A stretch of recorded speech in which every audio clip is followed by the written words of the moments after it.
Eu não vou voltar, porque agora também... Agora está sendo gravado, tá, gente? Desculpa, eu esqueci completamente. Se não fosse a Janaína falar, eu estava aqui mandando bala e nada da gravação. Mas tudo bem, agora vai gravar. Então, desculpem, prosseguindo, né? Ainda bem que a gente está na apresentação do programa ainda. Obrigado, Janaína. O programa de pós-graduação em informática, ele oferece curso de mestrado em computação desde 2003. Na sua criação, existiam apenas 8 professores vinculados ao programa, e como a Janaína citou, era nota 3, né? Nessa época de criação. É a nota mínima de criação de qualquer curso de pós-graduação no Brasil, dado pela CAPES, né? O curso de doutorado foi criado em 2010, 7 anos depois, com 10 orientadores. E nessa eventualidade a gente a gente subiu de nota, tanto o mestrado quanto o doutorado receberam nota 4. Tá? Isso foi já uma grande vitória para todos nós, né, do Instituto, do departamento, os discentes e os docentes, sermos nota 4 a partir de 2010 com o curso de mestrado e doutorado. A última avaliação da quadrienal da CAPES foi em 2016. Nessa época, por acaso, eu era coordenadora desse programa, né? E nós conseguimos aumentar a nossa nota para 5, devido a muito esforço conjunto, discentes e docentes, tanto nas publicações, quanto nos estudos, nas pesquisas. Vocês são peças fundamentais desse quebra-cabeça, tá? E a gente só consegue resolver em conjunto com vocês. Atualmente, o programa consta com 31 docentes, né? 6 meses atrás eu apresentei a aula inaugural, nós tínhamos 26 docentes, nós já estamos com 31, e no final de 2019 entraram 5 novos docentes, e 23 orientadores de doutorado desses 31, que computa 74% dos docentes orientam doutorado. Isso é muito importante para nós também, porque a gente precisa aumentar o número de egressos, né, claramente, não só mestres, mas doutores também. Nas questões de administração, a professora Janaína está como coordenadora, normalmente é por um biênio, né? Janaína, biênio, tá? Então, são 6 meses.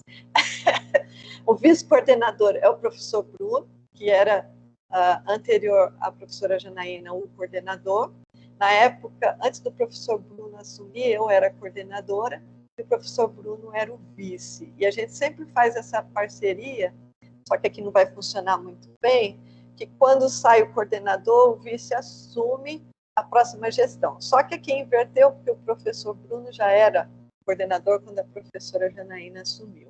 Então, ele não tem intenção de voltar a ser coordenador. Ok, pelo menos por enquanto. A comissão de pós-graduação é responsável por diversas deliberações importantes do programa, inclusive a aprovação de bancas, né, de defesa de mestrado e doutorado, sendo que o presidente dessa comissão é a professora Janaína, por ser a coordenadora, ela assume a presidência, o professor Bruno, por ser o vice-coordenador, a professora Alba e o professor Maurício, os dois são um dos membros mais antigos nesse programa. Tá? Estavam aqui, eram um daqueles 8 que estavam na criação em 2003. E os servidores técnicos administrativos, como eu já citei, a Clébia Pinheiro e o Wendel Batista. Muito obrigada a vocês dois por estarem ajudando tanto nessa caminhada, a fazerem tantas coisas importantes para o programa. Esse daqui é o site do nosso programa. É um site desenvolvido em Joomla. Esse site foi desenvolvido pelo antigo Centro de Processamento de Dados, que era o CPD, né? Ele está para ser refeito em um projeto aí que a professora Janaína está coordenando, né? Junto com a colaboração do Wendel, e agora ela me disse que também o professor Marota. Então, em breve a gente vai ter um novo site. Mas o que é importante mostrar para vocês nesse site é que, assim, dentro dessas abas principais, cliquem lá que vocês vão achar muitas outras informações interessantes, tá? Uma informação interessante que eu vou mostrar para vocês daqui a pouco, é isso que eu coloquei aqui em vermelho, né? Que o programa de pós-graduação em informática é o único programa em computação nota 5 na CAPES, na região centro-oeste inteira.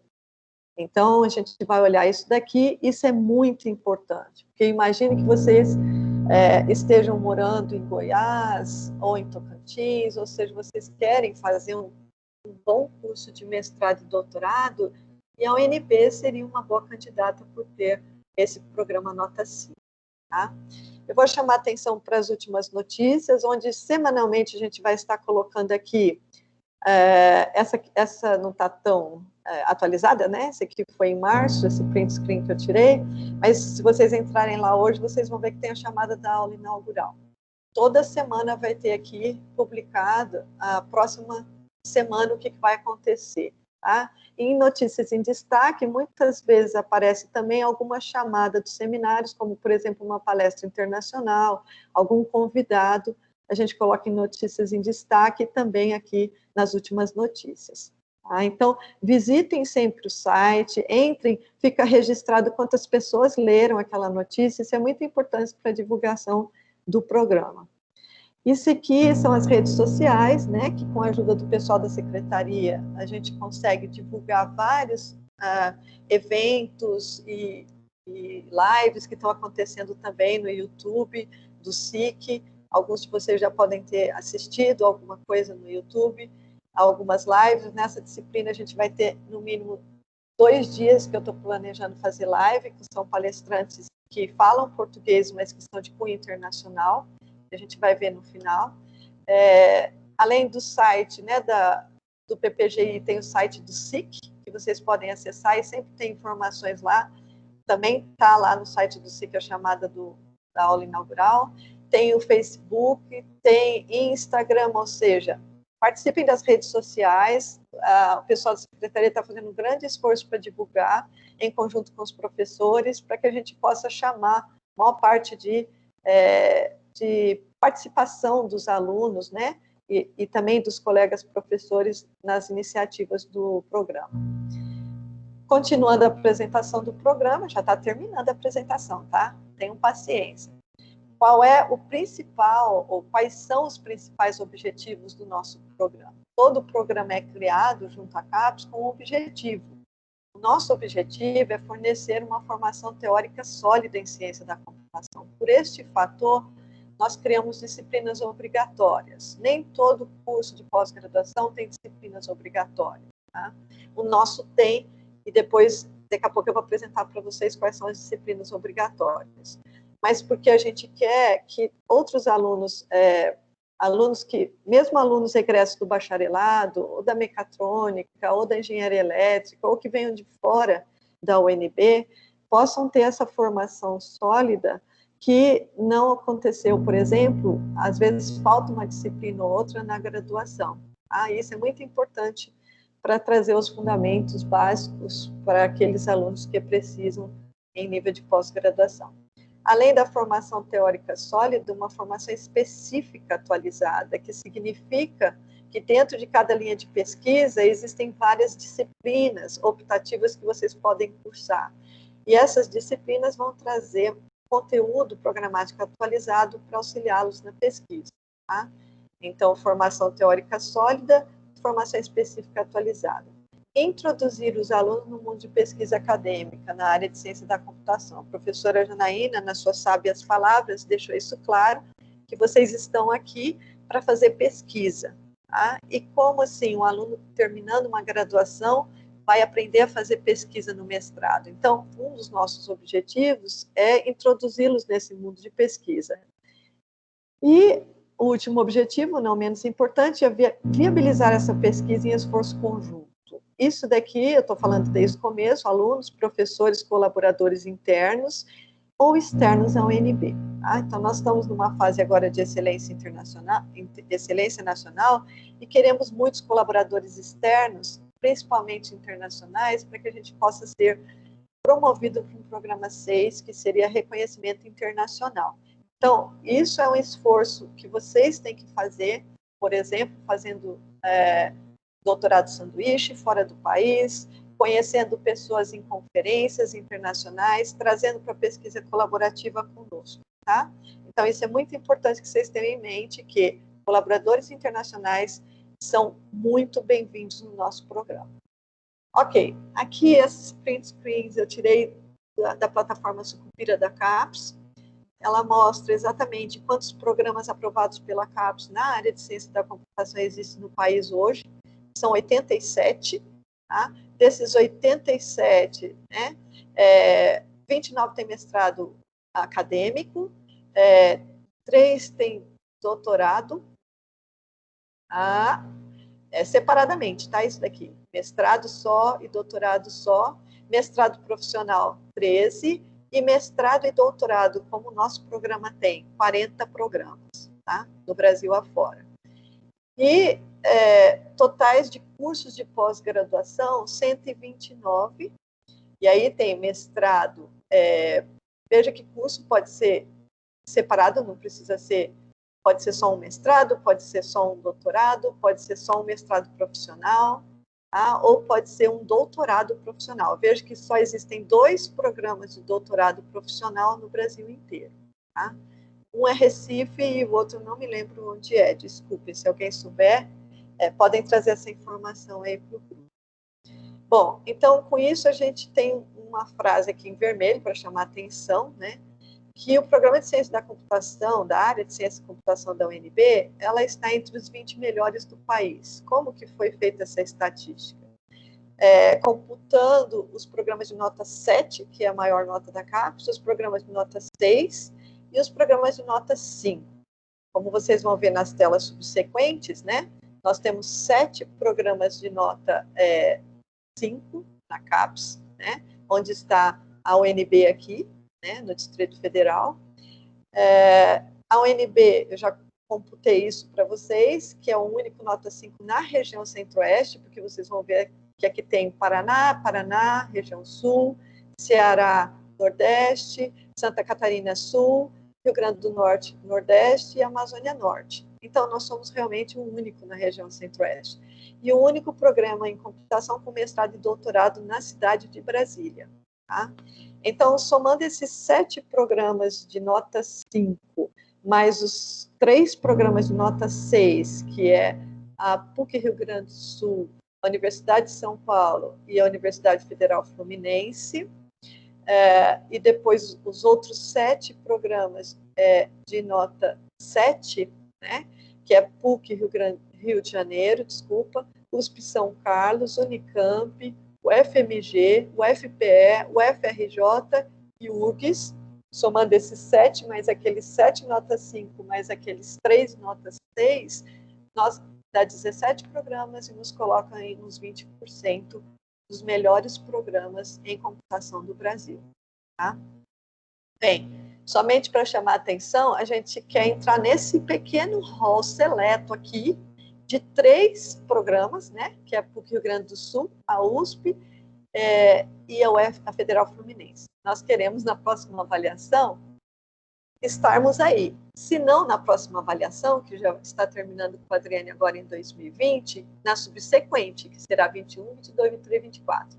Então, até 2025, a gente quer estar nesse rol aqui, com a ajuda de vocês, tá? Bom, áreas de concentração de ciência da computação do nosso programa. Ele foi criado com 2 sub-áreas, a gente chama de sub-áreas guarda-chuva, porque abrange muitas áreas da computação.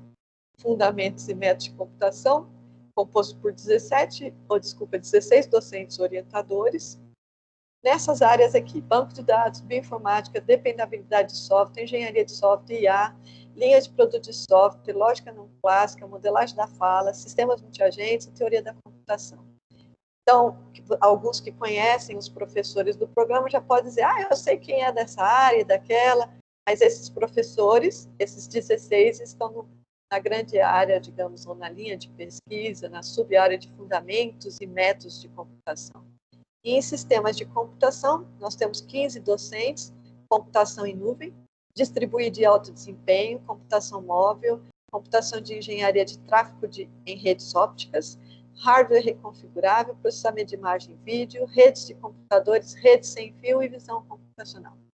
Então, como vocês podem ver, tem muitas áreas da computação, né, que estão envolvidas aqui no nosso programa. E vários desses docentes, como vocês vão ver aqui nesse slide, eles orientam mestrado e doutorado, como, por exemplo, na área de fundamentos e mestre de computação, a professora Cláudia Nalon orienta mestrado e doutorado. Os professores que ainda não orientam doutorado estão no caminho de orientarem doutorandos, né? E existe algumas restrições no recadastramento dos professores, que eu vou mostrar mais adiante, para que o professor que já orienta mestrado possa passar a ser orientador de doutorado, tá? Que é a experiência, a excelência em pesquisa, a autonomia e outros quesitos. Esses PQzinhos que aparecem aqui ao lado dos nomes dos docentes são bolsas de pesquisa recebidas pelo CNPq, que é uma concorrência nacional, tá? E não é concorrência pela subárea da computação. Os docentes, os pesquisadores concorrem como um todo. Então, todos os pesquisadores propõem um projeto de pesquisa e o CNPq vai avaliar esse projeto, né?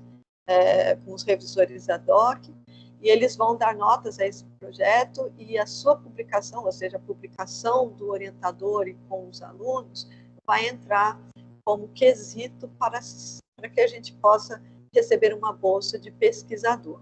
Tá? A bolsa de pesquisador digamos, inicial é a PQ2, tá? Que é o que aparece aí a maior parte dos nossos professores, né? Outros pesquisadores passam de PQ2 para PQ1, e aí o primeiro nível é PQ1D, tá? Aí depois passa PQ1C, PQ1B e PQ1A. Por enquanto, nós ainda não temos nenhum PQ1A, mas como vocês podem ver, nós temos um PQ1B, e o rumo do PQ1B é conseguir ser PQ1A. Então, nós estamos muito próximos de adquirir um pesquisador a nível internacional na área de computação, recebendo uma bolsa reconhecida nacionalmente e internacionalmente como um PQ1A na área de computação, certo?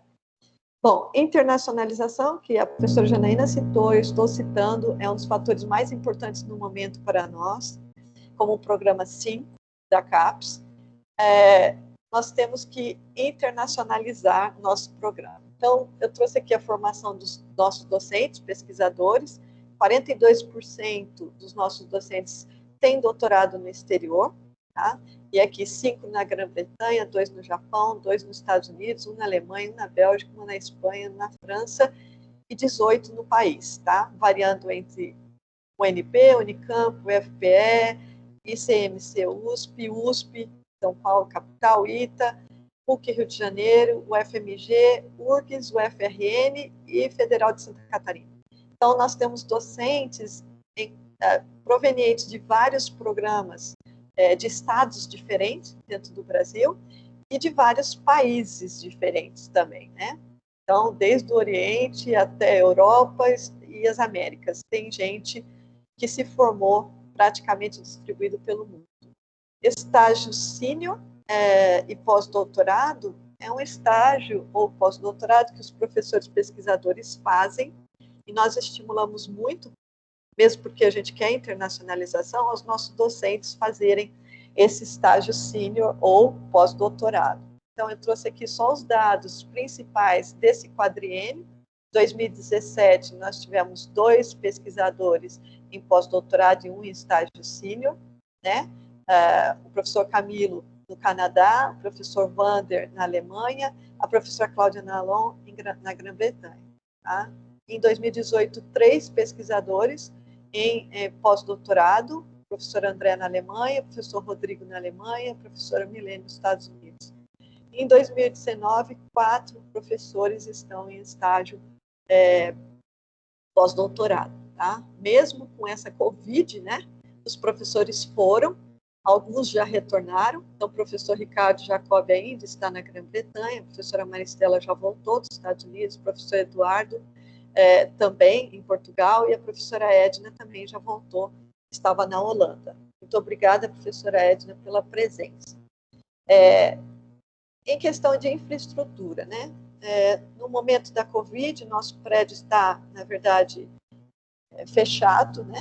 Por motivos óbvios, e nós não estamos podendo utilizar, a não ser por acesso remoto, os equipamentos que estão instalados lá nos nossos servidores, nos laboratórios.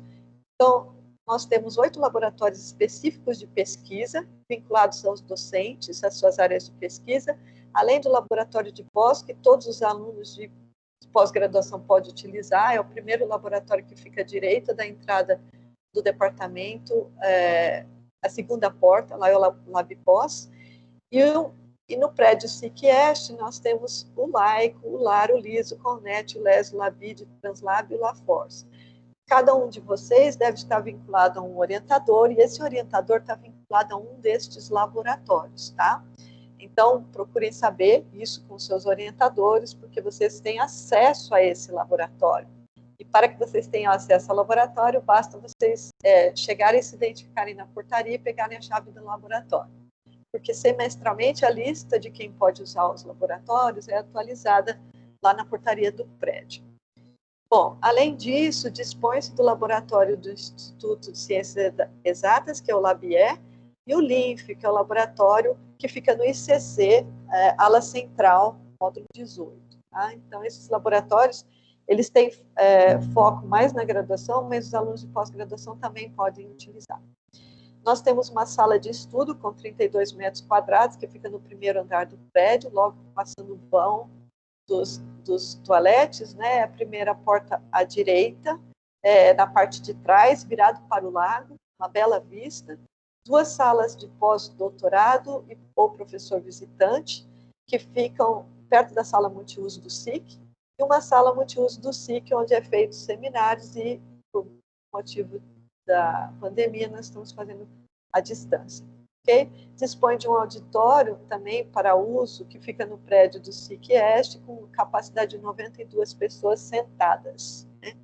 Recursos distribuídos nos laboratórios, essa lista ela não está atualizada, eu peço desculpas para vocês, inclusive tem um grupo que ficou responsável por fazer a atualização dos recursos nos laboratórios, que é o grupo do professor Marota, junto com Jeremias, mas pela pandemia também eles não puderam fazer esse levantamento porque o prédio foi fechado. Mas esses recursos que estão aqui, eles existem ainda nos laboratórios, tá? Um servidor RISC, um Xeon-Phi, 61 cores. Então, o Jeremias, na verdade, ele auxilia muitos dos nossos amigos, dos nossos alunos, né, a usar esses computadores, principalmente. O Xeon-Phi fica no Laico, onde o Jeremias é vinculado, e vocês podem entrar em contato com ele para usar as máquinas, caso vocês precisem de recursos de alto desempenho.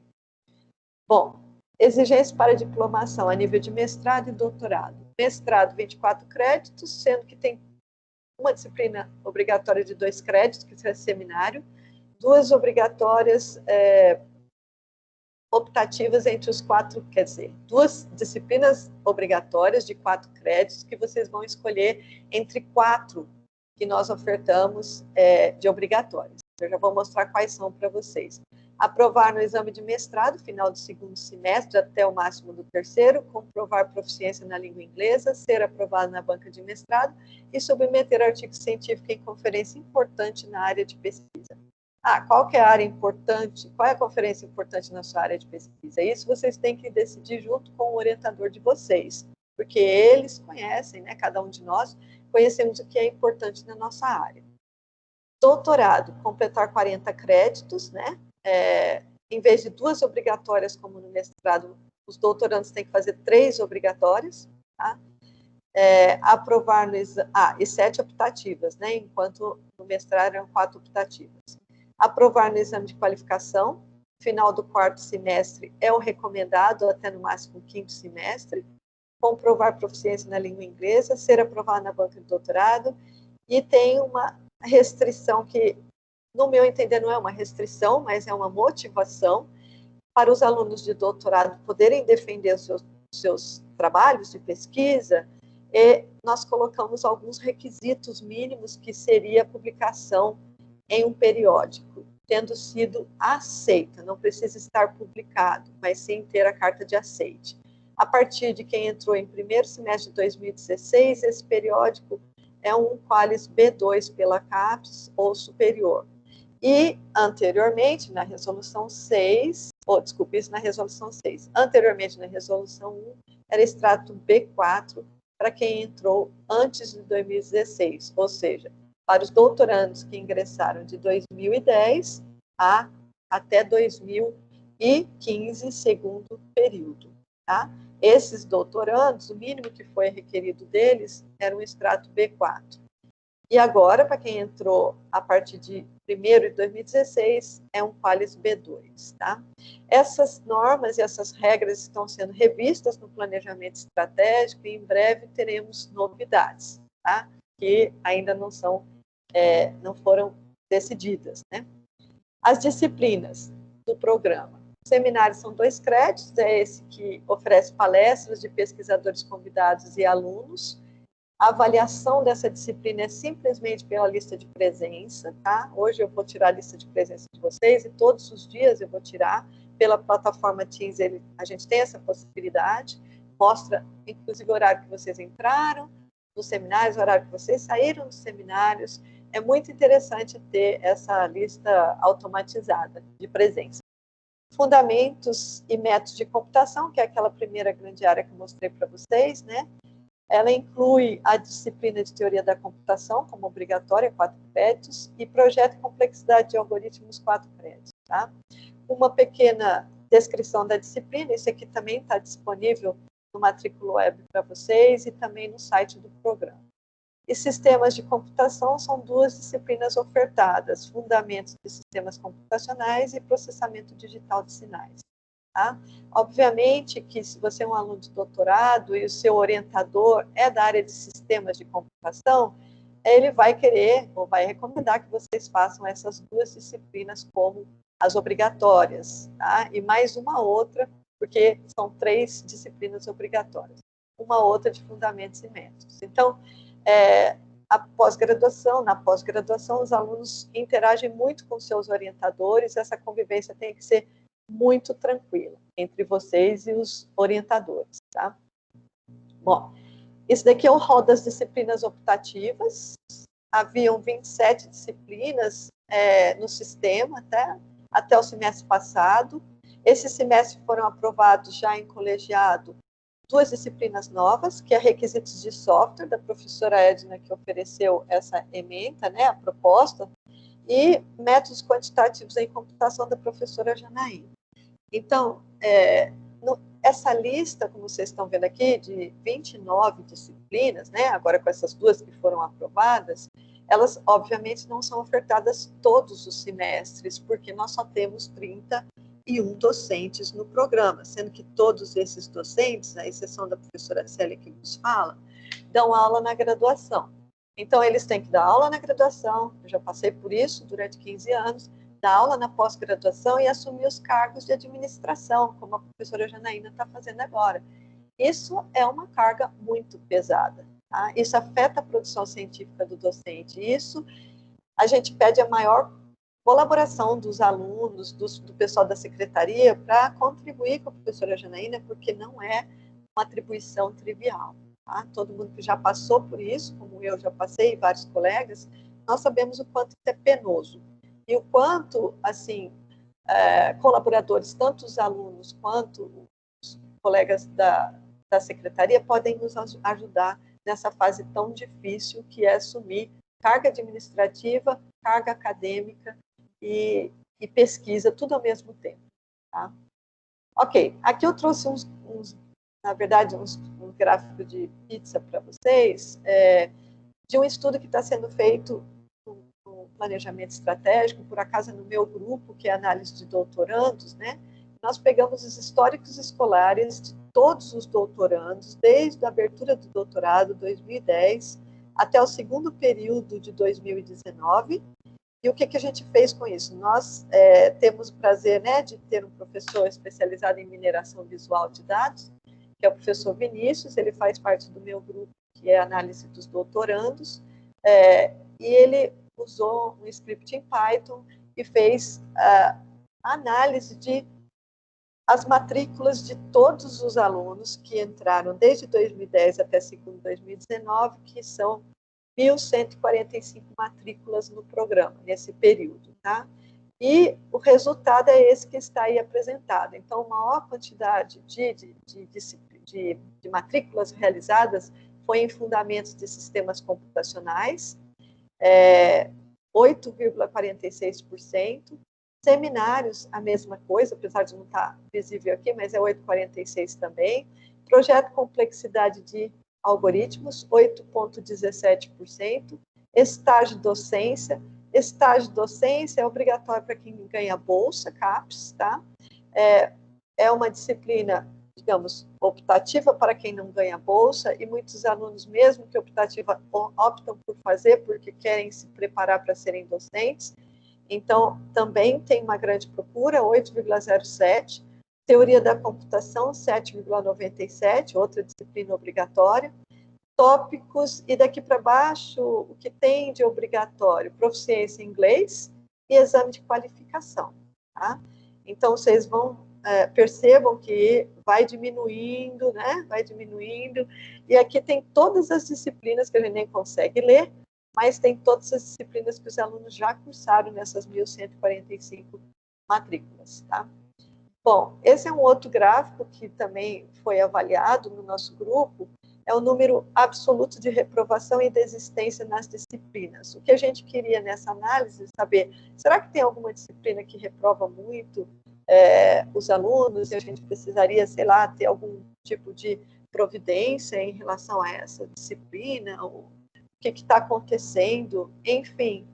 Nós podemos observar aqui que das 1.145 matrículas, 27,3% em números absolutos, tá? É de fundamentos, igual número em projeto complexidade de algoritmo. E um pouco menos, né? Aproximadamente quase 5% a menos, teoria da computação. Então, isso daqui é interessante para a gente avaliar esse tripé aqui, fundamentos, projeto complexidade e teoria da computação. São disciplinas que trazem maior número de reprovação e desistência, e isso é uma coisa que nós devemos refletir sobre isso.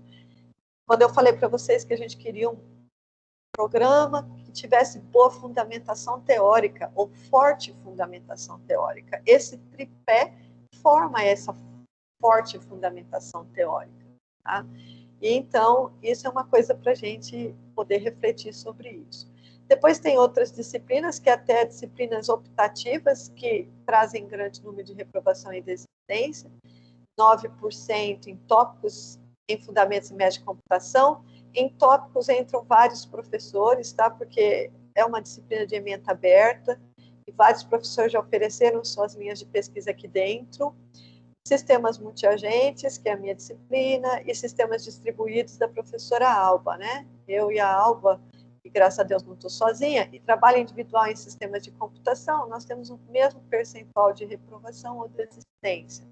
Então, são 3 disciplinas diferentes, com completos diferentes focos de pesquisa, e trabalho individual em sistemas de computação, gente, quem dá nota para isso é o próprio orientador do aluno, tá? Não é nenhum professor à parte. E ela está com o mesmo índice de reprovação ou desistência de sistemas distribuídos e sistemas multiagentes. O último gráfico que eu vou mostrar para vocês é menções em disciplinas. Então, isso mostra que os alunos que são aprovados nas disciplinas nossas, das 1.145 matrículas, eles são muito bem aprovados. Ou seja, 37,9% é aprovado com SS, que é de 9 a 10. 25,4% com MS. Então, somando isso daí, dá mais de 60% dos nossos alunos com média superior.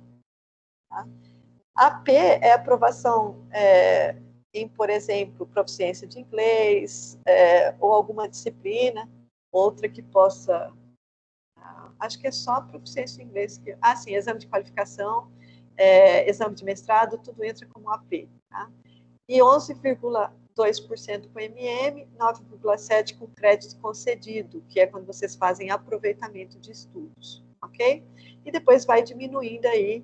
Nosso índice de reprovação das disciplinas, digamos, com médias, né, de reprovação, não é grande quando o aluno claramente se esforça, se dedica, né? Exames. Então, de acordo com o nosso regimento geral do programa, que é o que está em vigor, que foi aprovado em 2017, o exame de mestrado, o prazo máximo que os alunos devem fazer são 3 períodos letivos, a partir do ingresso oficial. Aluno especial não conta nesses 3 períodos, tá?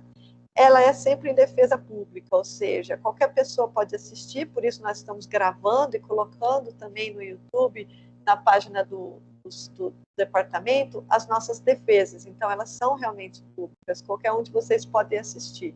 Estão todas registradas lá. Na presença de 3 docentes, tá? Do programa ou membro externo. Exame de qualificação de doutorado é recomendado no 4º até no 5º período letivo, a partir do ingresso oficial do aluno em defesa pública com 4 docentes, sendo que 2 devem ser de fora do programa e um externo ao UNB. Nós temos priorizado também no exame de mestrado trazer um membro externo ao programa, tá? Porque isso traz uma outra visão de um membro externo sobre os nossos trabalhos internos, para que não fique muita coisa viciada. O aluno deverá preparar um documento para esses exames, incluindo introdução, com claramente o problema apresentado, os objetivos, a metodologia de pesquisa, a fundamentação teórica apresentada, a revisão da literatura, que pode ser uma revisão sistemática ou um mapeamento sistemático da literatura, resultados esperados e comparados, cronograma do trabalho até o final do curso, para que a banca possa saber se aquele trabalho tem condições de ser feito no próximo ano, que é o aluno normalmente tem de período para 1 ano ou 6 meses, que é que ele vai ter de período para terminar o mestrado, ou 2 anos, ou 1 ano e meio no caso do doutorado, e referências, ok? Ok, proficiência em língua estrangeira. Nós aceitamos qualquer uma desses comprovantes. O Cambridge English Proficiency, tá? O International English Language Testing System, que é o IELTS, o TOEFL, que é o Educational Test Service, ou o TOEFL IBT, que é oferecido pelo Brasil, pelo Ciências Sem Fronteiras. E a UNB ainda oferece o TOEFL IBT, tá? Gratuitamente aos alunos.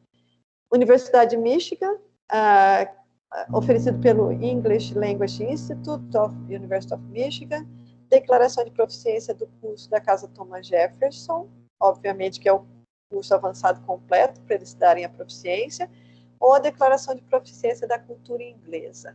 Muitos alunos têm dúvida em qual é o nível do TOEFL exigido, ou do TOEFL IBT. Não tem mínimo exigido. Nosso programa não coloca mínimo exigido.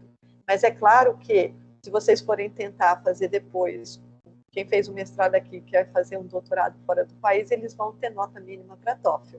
Então, uma melhor nota que vocês consigam estudar para um teste de inglês como o TOEFL é um investimento para todos vocês. Tá?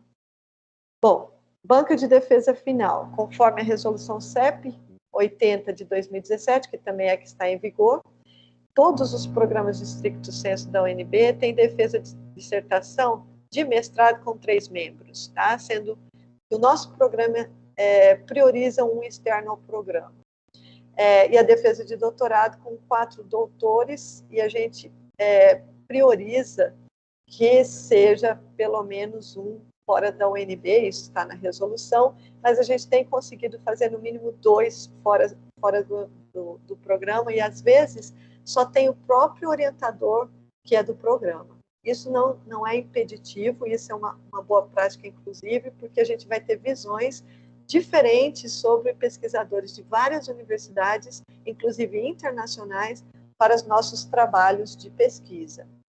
A banca, essa footnote que eu coloquei aqui, essa nota de rodapé é só para lembrar que a banca não é aprovada pelo orientador. A banca é aprovada pela comissão de pós, aquela que eu mostrei para vocês no começo, composto pelo coordenador, que é o professor Janaína, o professor Bruno, que é o vice, a professora Alba e o professor Maurício Aela. São 4 membros que aprovam as bancas. Então, não adianta você fechar um examinador externo ideal com o seu orientador, sendo que ele, por exemplo, não tem pesquisas atualizadas na área, não é... se for PQ, se ele receber uma bolsa PQ, não precisa nem ir para a comissão. A professora Janaína tem o direito de aprovar a banca sem levar a comissão. Então, qual a maior qualidade que vocês podem ter no seu trabalho é o reconhecimento de um bom trabalho por um membro externo bem qualificado. E é isso que a gente prioriza nas nossas bancas. Aluno só pode defender se tiver um artigo aceito em periódico, no mínimo extrato B2, no caso da defesa do doutorado, tá? Isso eu já falei para vocês também. Presta atenção ao máximo nesse desligamento do aluno, gente.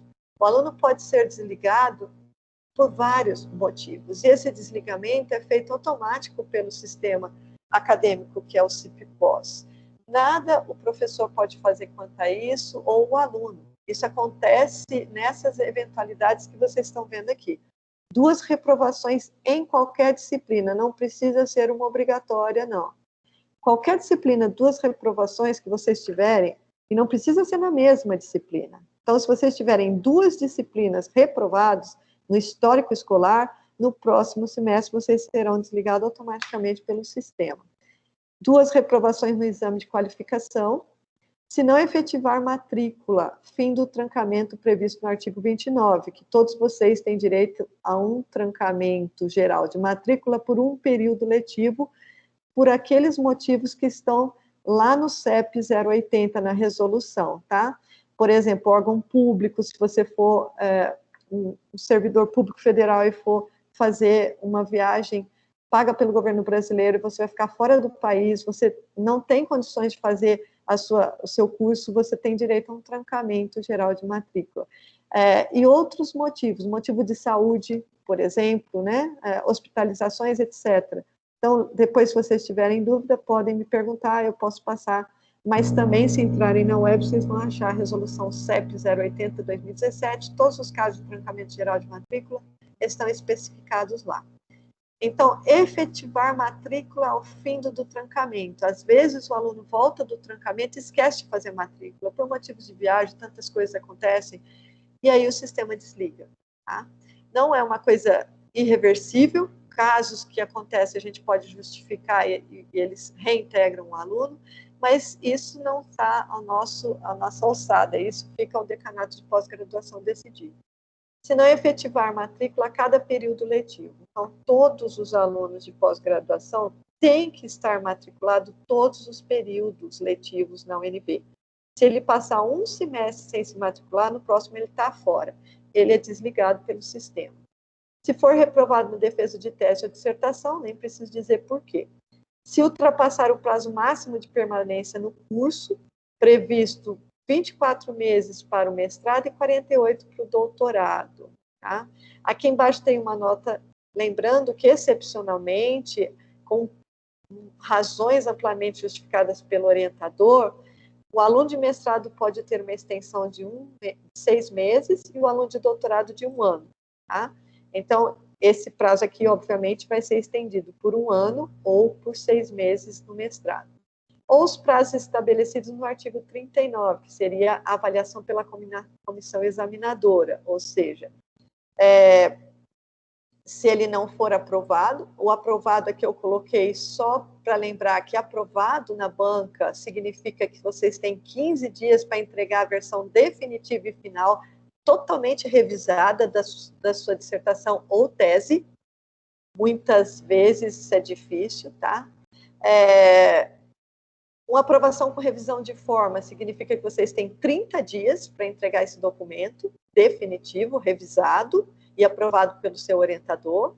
Reformulação significa que a banca achou, durante a defesa, que vocês têm que reformular a sua tese ou a sua dissertação. E aí o prazo máximo é 3 meses para o mestrado e 6 meses para o doutorado. Ou a reprovação, tá? Então, o que diz o item 6 é que se ele ultrapassar o período ou ele for reprovado, né, ele está fora, ele é desligado do curso. Por motivos disciplinares também é um motivo de desligamento do aluno. E está previsto no regulamento do programa e também no regimento geral da UNB, com vistas a um processo administrativo. Ou seja, se tiver um processo administrativo envolvendo o aluno, isso pode ser um motivo de desligamento na pós-graduação. Ok, planejamento estratégico, uma coisa que eu acredito imensamente, não são todos, tá? Mas eu, por ter uma formação na área administrativa, né? Sou bacharel em administração, eu acredito piamente em planejamento estratégico, que é aquilo que pode mudar para melhor, obviamente, né? Evoluir ou trazer alguma coisa, alguma melhoria, alguma inovação, ou, como está aqui, trazer uma gestão sustentável. Essa palavra é tão bonita e na moda, né? Uma gestão sustentável ao programa, ou seja, uma gestão que possa trazer progresso, que possa trazer evolução, que possa trazer o melhor uso dos recursos, a otimização, que é uma coisa que vocês conhecem muito bem, otimização computacional. Então, participam docentes, discentes, servidores, técnicos administrativos e consultores externos. Em todos esses 4 planejamentos estratégicos que vocês estão vendo aqui embaixo, participou um membro externo, que é um consultor, alguém formado e especialista, né, além de ser bacharel em administração, é especialista em gestão pública, tá, em planejamento público, porque a Universidade de Brasília é pública. Então, o professor Gileno Marcelino, da FACE, né, Faculdade de Administração, Ciências Contábeis e Economia, que hoje é professor emérito da UNB, ele foi nosso consultor no primeiro plano trienal, no primeiro planejamento planejamento estratégico do programa, que foi de 2009 a 2011, onde nasceu esse plano trienal de execução, e era referente a CAPES, período de avaliação 2010-2012. Depois, no segundo planejamento estratégico também, ele fez parte, 2013 e 2015, e depois, esse plano anual de 2016, ele não participou, porque o que aconteceu? A avaliação da CAPES, que era trienal, ela passou a ser quadrienal, incluindo o ano de 2016, e nós fizemos um plano anual internamente no departamento, para que a gente pudesse estender o nosso planejamento, né, com metas mais claras para 2016. Veja que o plano anual de 2016, a nossa principal meta era obter nota 5 na avaliação quadrienal da CAPES, e isso nós conseguimos com louvor, graças ao planejamento e ao envolvimento de todos os docentes e discentes. Eu me lembro perfeitamente que a nossa meta eram, se não me engano, 10 artigos extrato superior nesse ano, e nós conseguimos 15. Tá? Então, a gente ultrapassou a nossa meta mínima, e com isso nós conseguimos uma nota 5 na CAPES. E o nosso atual planejamento trienal, né, planejamento estratégico, na verdade, esse quadrienal, na verdade, 2020, 21, 22 é trienal, mas a avaliação da CAPES é quadrienal, vai pegar esse último ano do quadriênio, que é 2020, esse ano atual, que é um ano complicadíssimo com Covid, e a gente tem 7 projetos em vigor aqui, e temos que acompanhar isso, né? Estamos fazendo um esforço aí para acompanhar todos esses 7 projetos, que são projetos importantíssimos para que a gente passe de nota 5 para nota 6. Quem foi o nosso consultor neste planejamento estratégico foi o professor João Abreu de Faria Billing, é um professor português, vinculado à Universidade Técnica de Lisboa, e ele estava no ano passado como professor visitante da FACE, e ele nos auxiliou com muitas sugestões interessantes. Nosso primeiro grupo de pesquisa, de planejamento estratégico é coordenado pela professora Alba, produção científica, interação entre grupos de pesquisa, atualmente está com o professor Marota, infraestrutura laboratorial também com o professor Marota, nossa, super-homem. Doutores formados está comigo, atratividade de alunos está com a professora Janaína, eu, o professor Bruno e o Gabriel, um aluno da professora Janaína, distribuição de discentes docentes é o professor Theo, a internacionalização com o professor André. Tá? Então, todos estamos trabalhando arduamente para que a gente consiga a nossa nota 5 nesse último ano de avaliação, nota 6, nesse último ano de avaliação quadrienal da CAPES. Bom, eu vou mostrar alguns dados e gráficos de evolução do nosso programa para vocês. O primeiro é o corpo docente, que, como eu já disse, em 2003, da criação do mestrado, foi iniciado com 8 docentes, 2 tinham bolsas PQ somente, tá? 25%. Em 2010, quando a gente teve a aprovação do doutorado, tinham 10 docentes, 6 com bolsa PQ. Vejam que triplicou o número de bolsas PQ em praticamente 7 anos. E eu garanto que isso aqui foi um dos grandes motivos da gente ter conseguido o nosso projeto de doutorado aprovado e ter aumentado nossa nota de 3 para 4, tanto do mestrado quanto do doutorado. Isso nos elencava como poucos programas no Brasil têm. 60% dos pesquisadores têm bolsa PQ, com reconhecimento nacional. Isso aqui é um mérito muito grande, gente. 2016, 23 docentes, 10 bolsas PQ, aumentou de novo, só que por ter mais que duplicado o número de docentes, baixou para 43%. Em 2019, 26 docentes, aumentou para 50% de PQs, 13 bolsas de PQ. Vejam que em 3 anos nós conseguimos 3 bolsas. Isso aqui também é um esforço grande. A minha primeira bolsa de PQ foi em 2015. Então, nessa aqui de 2016, eu era uma dessas 6 já.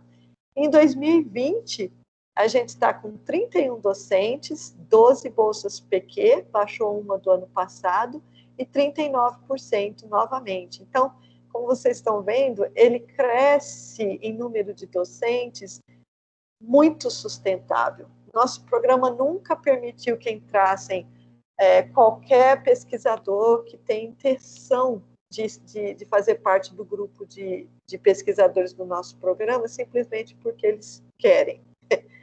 Tem umas normas de cadastramento, que é isso que está aqui. Essas normas de cadastramento, elas servem para cadastramento do docente no programa, mas também para sua manutenção. Então, já tiveram muitos colegas que, infelizmente, entraram e depois tiveram que sair na avaliação anual que é feita da produção científica. E essas normas de cadastramento, elas são bem atualizadas. A última foi em 2017, aprovada junto com a resolução do novo, da resolução dos programas de pós-graduação da UNB e da nossa resolução do programa também, tá? Nós temos um destaque de professor aqui, que é o professor Ricardo Queiroz, que recebeu a indicação de Fellow Member da I3E, que são poucos no mundo, 919 no mundo, quando ele recebeu a premiação em 2017, e 25 somente no Brasil, tá? Então, ele está entre os 25 melhores na área de pesquisa dele, né? E aí ele recebeu isso por trazer imensas contribuições na parte de imagem e vídeo, e tratamento de sinal, e compressão. Ele tem um modelo de compressão internacionalmente reconhecido, tá? Então, isso é um destaque muito importante no nosso programa, tá? Ser reconhecido como um fellow member da I3E. Ok, esse aqui eu trago um print screen para vocês de um trabalho de um aluno de mestrado que eu orientei, é o Aurélio. O Aurélio fez, na verdade, um artefato desenvolvido para análise de redes sociais científicas. O nome desse projeto é SciSynergy, Sci de Scientific, Synergy de sinergia em ciência, e o que ele faz é análise online de redes sociais. Ele fez um case com 5 universidades brasileiras, o FMG, o USP, o UFAM, o UNB, o UFRN, e o que ele pode gerar são as redes de conexão dos autores e coautores em produções científicas cadastradas dentro do banco DBLP, que é um banco alemão das melhores publicações na ciência da computação. Esse banco também é reconhecido pela CAPES e foi usado em muitas avaliações da CAPES junto aos programas, tá? Além de fazer os grafos, né, de conexão e mostrar a rede social científica, ele mostra também a produção acadêmica dos docentes, nesse Find Researcher aqui, e ele mostra algumas medidas de centralidade de grafo, onde ele calcula, por exemplo, quem são os centroides desse grafo, ou seja, quem são as pessoas que condensam pesquisa no grupo, quem são as pessoas que são foco de pesquisa no grupo. Então, essas medidas de centralidade é interessante a gente olhar. Eu não trouxe print screen, mas essa aplicação está disponível nesse site aqui, tá? E essa apresentação que eu estou apresentando para vocês, ela também já está disponível no Teams para vocês acessarem quando vocês quiserem, rever qualquer coisa. A evolução do programa, claramente, é feita também pelo corpo discente. Eu diria que muito mais pelo corpo discente do que, claramente, pelos docentes, porque nós fazemos o nosso serviço, digamos que, num padrão que é mais ou menos o mesmo, né? Só que, às vezes, aparecem uns alunos excepcionalmente bons. E isso traz muito retorno para o nosso programa. Não só para o próprio aluno, mas para o nosso programa como um todo, né? Nos dá muita projeção. Então, eu fiz aqui uma média aritmética simples nos últimos 4 anos. Esses dados eu atualizei com o Wendel essa semana. Então, em 2020, a gente está com 71 alunos de doutorado registrados oficialmente no programa e 53 de mestrado, totalizando 124 alunos no programa. Se vocês olharem aqui em 2017, tinha 95, né? Então, a gente passou para a escala de 100 e algumas coisas em 2018, e teve um aumento de 30% de 2017 para cá em número de discentes. Esse aumento, gente, nós esperamos, sinceramente, que não seja só quantitativo, mas que seja qualitativo, no sentido de terem mais produções, melhor interação internacional, e aí vai. Outras coisas que a gente pode ter de melhoria, não só quantitativa, mas qualitativa. Diplomados, né? 2017, 21, sendo 7 doutores e 4 mestrandos. 2018, 1 doutor e 18 mestrandos. E 2019, 5 doutores e 17 mestrandos, tá? Então, nossa média de diplomados é 20. Nós queremos aumentar isso, por isso nosso grupo que estuda, né, os doutores formados, a gente está muito necessitado de auxílio, para que a gente quer descobrir por que os nossos doutorandos estão demorando, ou até mesmo estão desistindo, ou estão acontecendo problemas, que se a gente puder auxiliar, isso são providências necessárias para que a gente cresça, tanto os alunos quanto os professores, e o resultado é o programa. Doutorado sanduíche, que é o doutorado oferecido com bolsa da CAPES, chama PDSE, pesquisa, pós-doutorado, pós-doutorado no exterior, que é um programa da CAPES com bolsa. De 2013 a 2014, nós tivemos 7 alunos em sanduíche no exterior, sendo Alemanha, Estados Unidos, Espanha, Dinamarca, França, Holanda e Reino Unido. Em 2016 e 2017, 3 alunos com sanduíche, Grã-Bretanha novamente, Irlanda e Estados Unidos. Em 2019 e 2020, mesmo com a bendita Covid, né, porque foi aprovado antes da Covid, 3 alunos, 2 na Alemanha e 1 na Suécia. Isso já faz parte do programa CAPES Sprint, porque a CAPES parou ou está fornecendo bolsas PDSE somente dentro do programa CAPES Sprint. Tá? Então, ficou muito mais difícil. Na época de 2013, sobravam bolsas de sanduíche para o exterior, tá? E a gente não tinha, assim, tinha muitos alunos interessados, vocês estão vendo que tinham 7, mas poderiam ter ido muito mais, eu acho. E tinha bolsa sobrando, tá? Agora não tem bolsa sobrando, tem bolsa faltando, e a gente tem um monte de alunos interessados. Ok, destaques, como eu falei para vocês, um bom programa se faz por bons alunos, nós tivemos alguns destaques, não quer dizer que só esses alunos de destaque aqui são bons alunos, a gente tem muitos bons alunos, inclusive isso é um forte do nosso programa, no meu ponto de vista. Nós tivemos o Edans, que foi orientado pela professora Alba, ele ganhou 4 prêmios no ano que formou, em 2016, o prêmio CAPES de melhor tese na área de ciência da computação, que é o prêmio mais concorrido nacionalmente, e tradicionalmente quem leva sempre é região sudeste, né? É São Paulo, é USP, é o FMG, é Rio de Janeiro, e aí vai. E nós da Centro-Oeste, né, ganhamos esse prêmio em 2016. Primeiro lugar no concurso de tese de dissertações do WSCAD, que é a área de trabalho da professora Alba e também do EDAS, né, de alta performance. Terceiro lugar no concurso de tese de dissertações do Congresso da Sociedade Brasileira de Computação, que é nacional, e a melhor tese do nosso programa. Tá? Todos esses, digamos, esses prêmios foram foram recebidos pelo EDANS, que realmente merece ser destacada aqui no corpo discente. O Pedro Garcia Freitas, um aluno também excelente, orientado pela professora Milene Farias. Ele ganhou o prêmio de melhor tese em 2018, no workshop de tese e dissertações, categoria de Image Processing, Computer Vision Patterns, na 31ª Conferência de Graphics Pattern and Image, que é o CIBGRAPH. Quem já tentou publicar no CIBGRAPH sabe que não é trivial publicar no CIBGRAPH. E, assim, nós temos um candidato ao melhor dissertação, que é aluno do professor Rodrigo, que está concorrendo, foi para a segunda fase, né? Vamos ver se ele vai ser um dos 3 melhores em engenharia de software do Brasil. Então, os nossos alunos realmente têm condições de serem alunos de destaque. Eu agradeço vocês por estarem no nosso programa.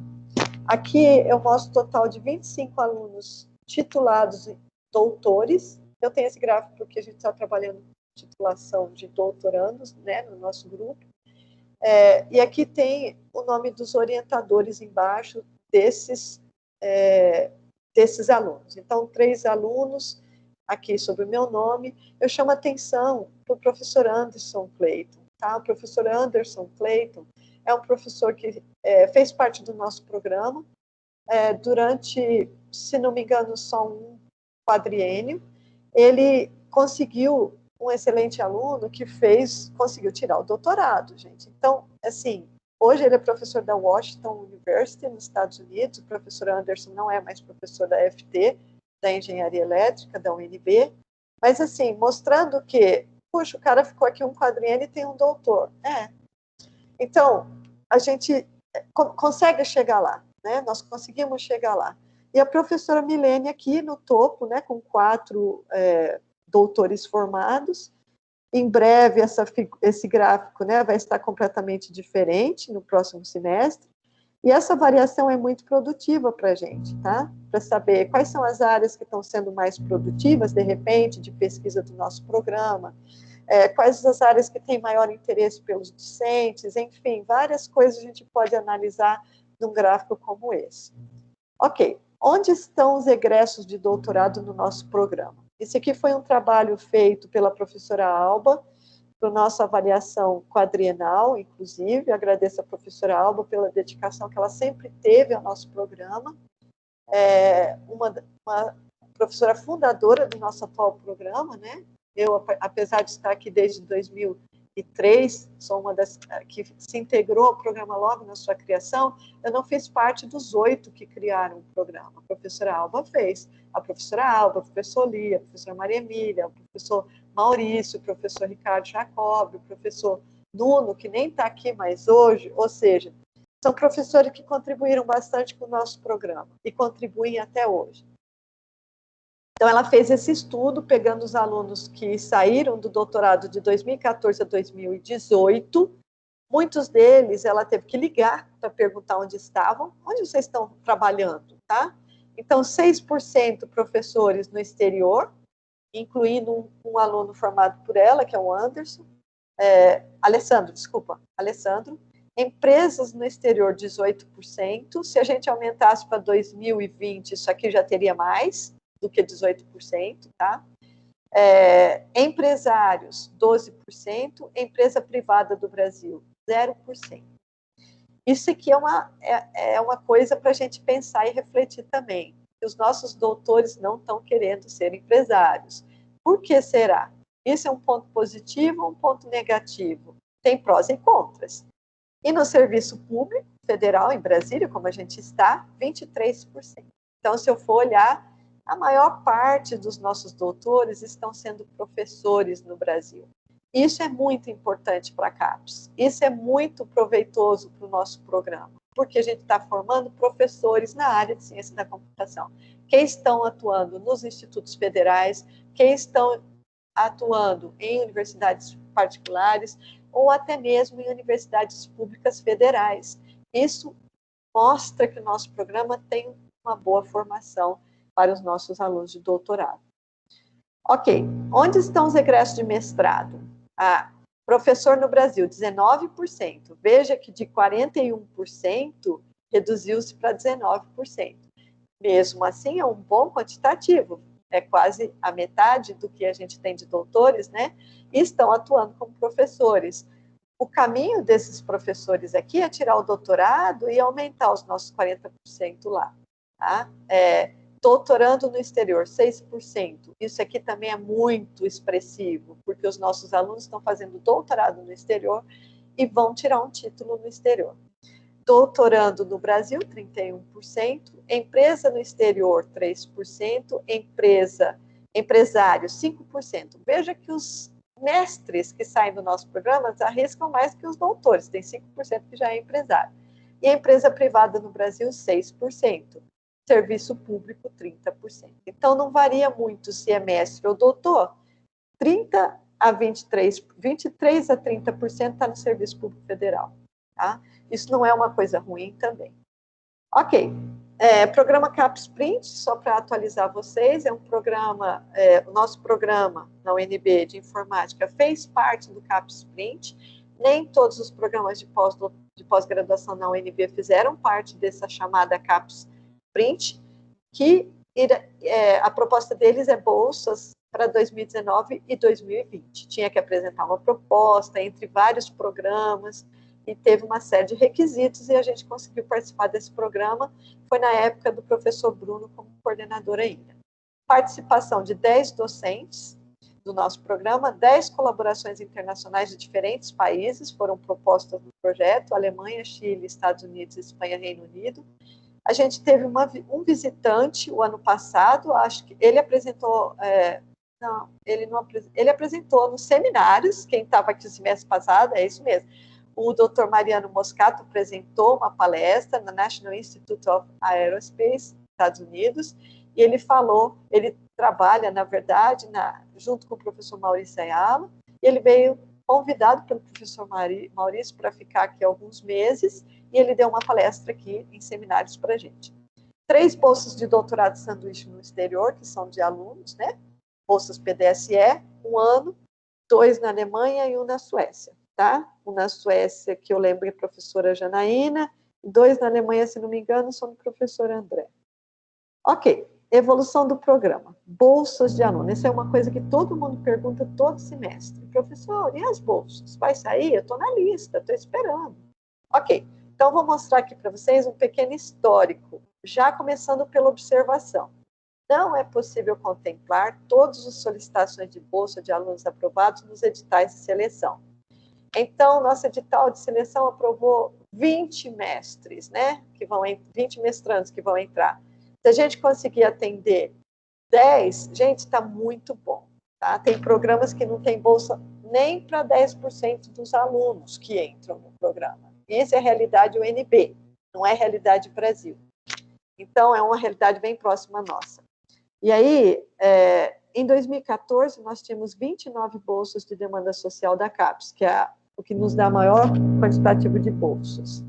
17 de mestrado, 12 de doutorado. Veja que em 2014, nós tínhamos 4 anos, eram os primeiros doutores que entraram no programa. E nós já tínhamos 12 bolsas. Tá? Então, era um quantitativo suficiente à época. Em 2016, 37 bolsas, ou seja, teve um aumento de 7,8% do ano de 2014. Foi muita luta durante a minha coordenação, inclusive junto ao DPG, que naquela época era o DPP, para que eles nos dessem bolsas emprestadas. Porque a gente pedia, eles falavam, não temos. E olha aqui, a gente conseguiu 20 bolsas de mestrado, 17 demanda social, 1 CNPq, 2 emprestadas. Isso aqui é muito choro, viu, gente? 2 bolsas emprestadas do DPG, que ficou com a gente durante os 2 anos do mestre a ser formado. 17 de doutorado, tá? 15 CAPES e 2 de choro no DPG. Então, 4 bolsas emprestadas, gente, não queira saber o esforço de conseguir 4 bolsas emprestadas. É expediente que vai, é choro, é visita, é ligar para um, é ligar para outro, é reclamar, é fazer expediente, é mostrar que o aluno não tem como estudar, é muita coisa para conseguir 4 bolsas. Ok, chegou em 2019, houveram muitos cortes de bolsa no país. Nós descemos de 37 bolsas para 23. demanda social, 10 de mestrado e 13 de doutorado. Veja que, assim, uma mais do que quando começou, assim, as nossas primeiras bolsas em 2014. Isso aqui foi ruim para a gente, tá? E 10 somente de mestrado. Teve muita gente que perdeu bolsa, na UNB inteira, no Brasil inteiro.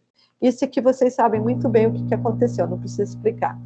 Em 2020, nós estamos com 28 bolsas. Veja que é o mesmo praticamente quantitativo de 2014.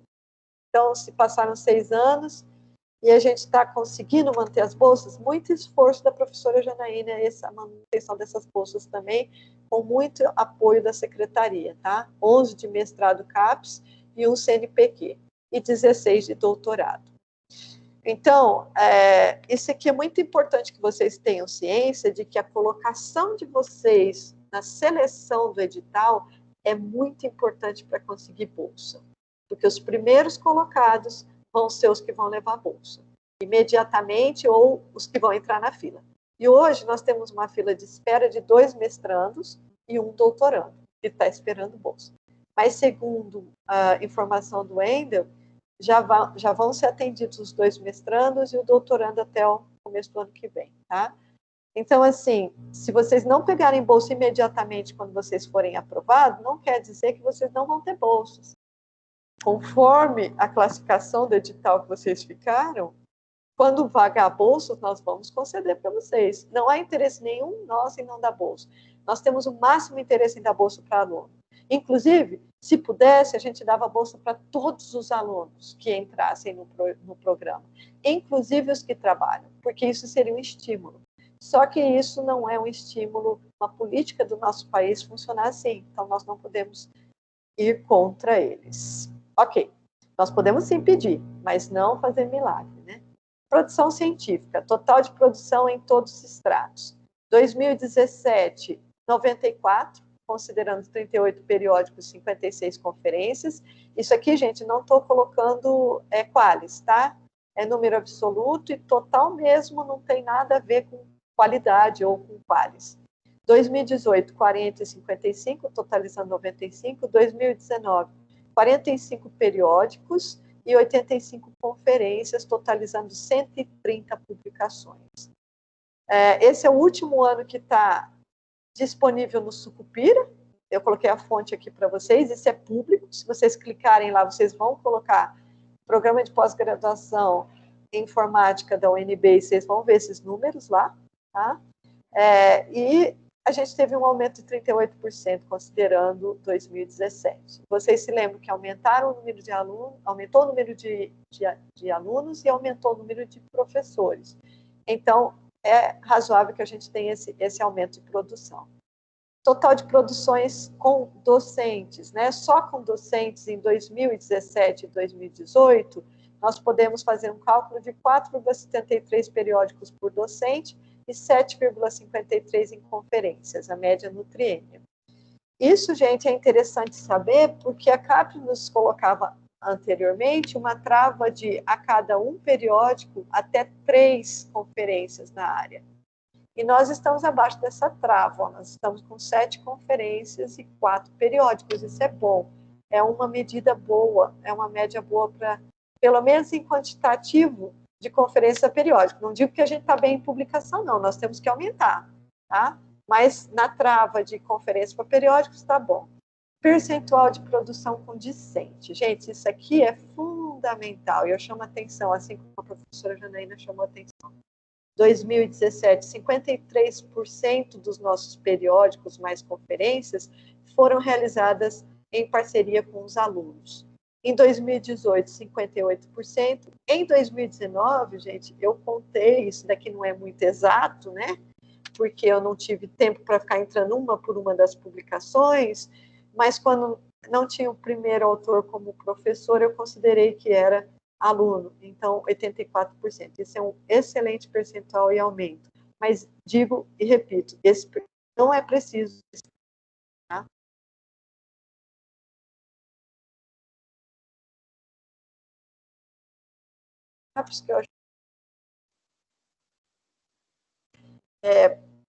Na verdade, armazenamento essa semana.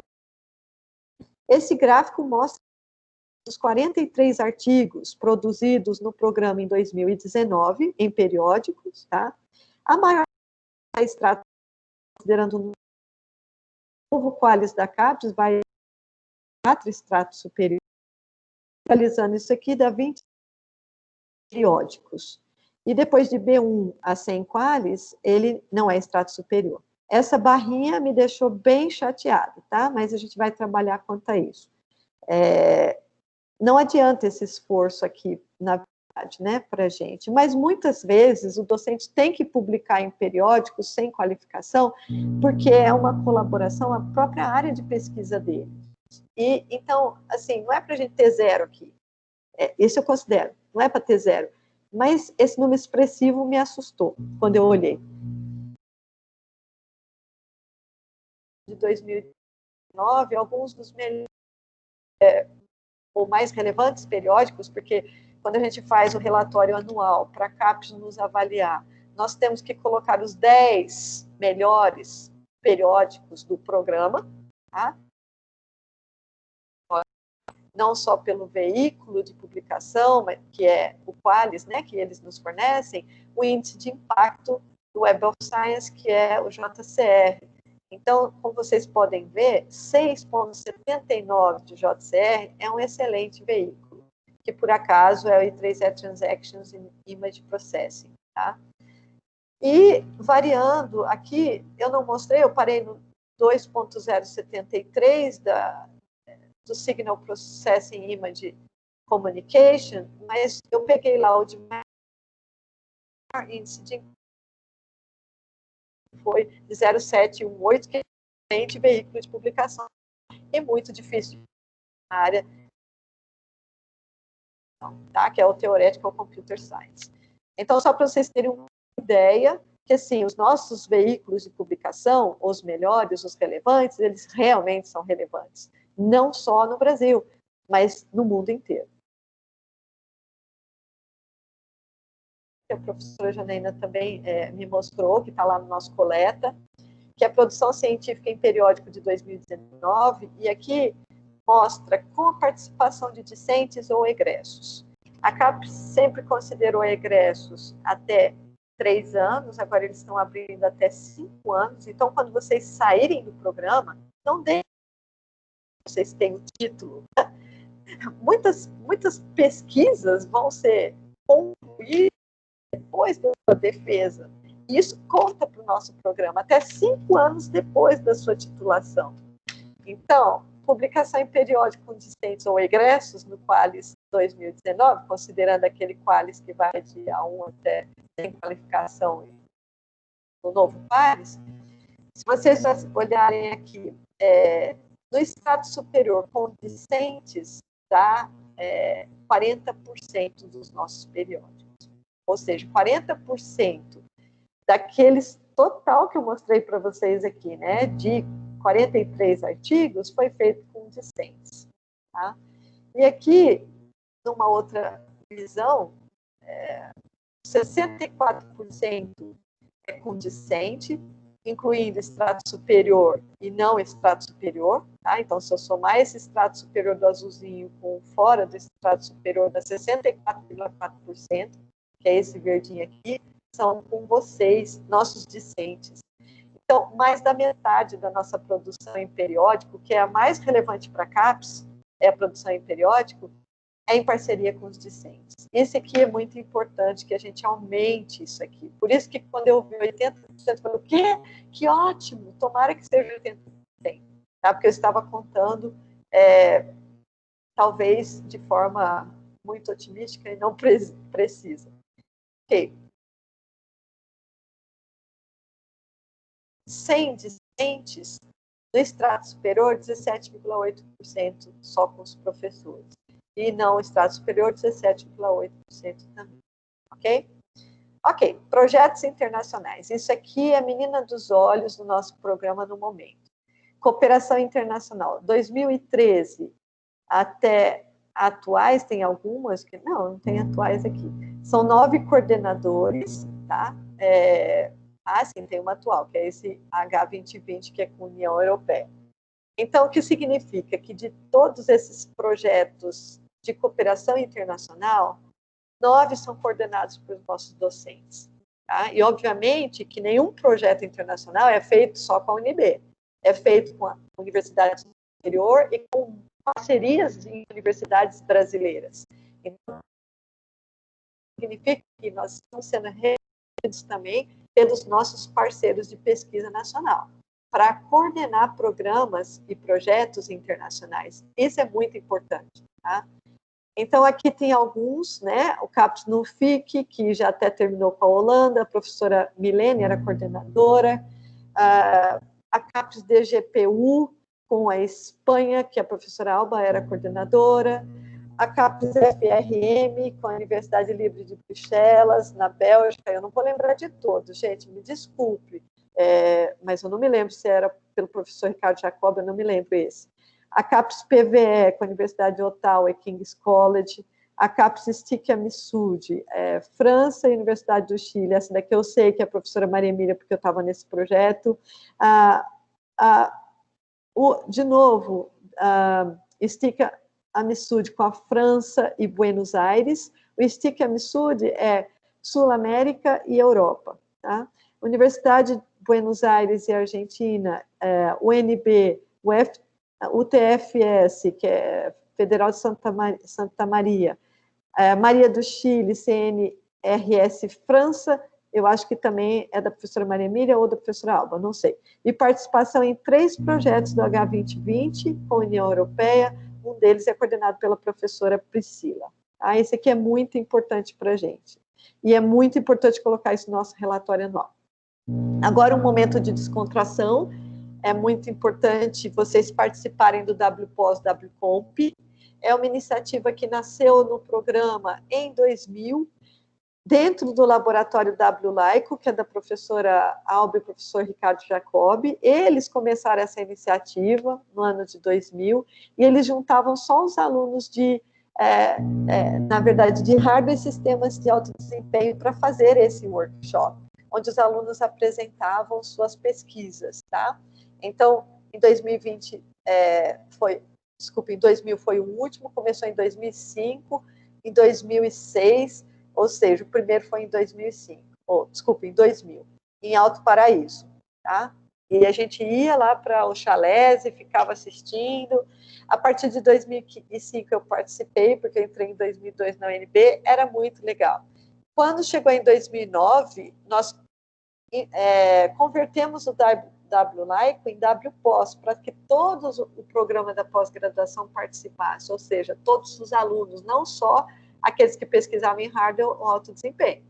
E aí foi feito na Pousada Casa Rosa, também em Alto Paraíso, no mesmo lugar onde a gente ia com o WLaico, e foi muito agradável de novo, tá?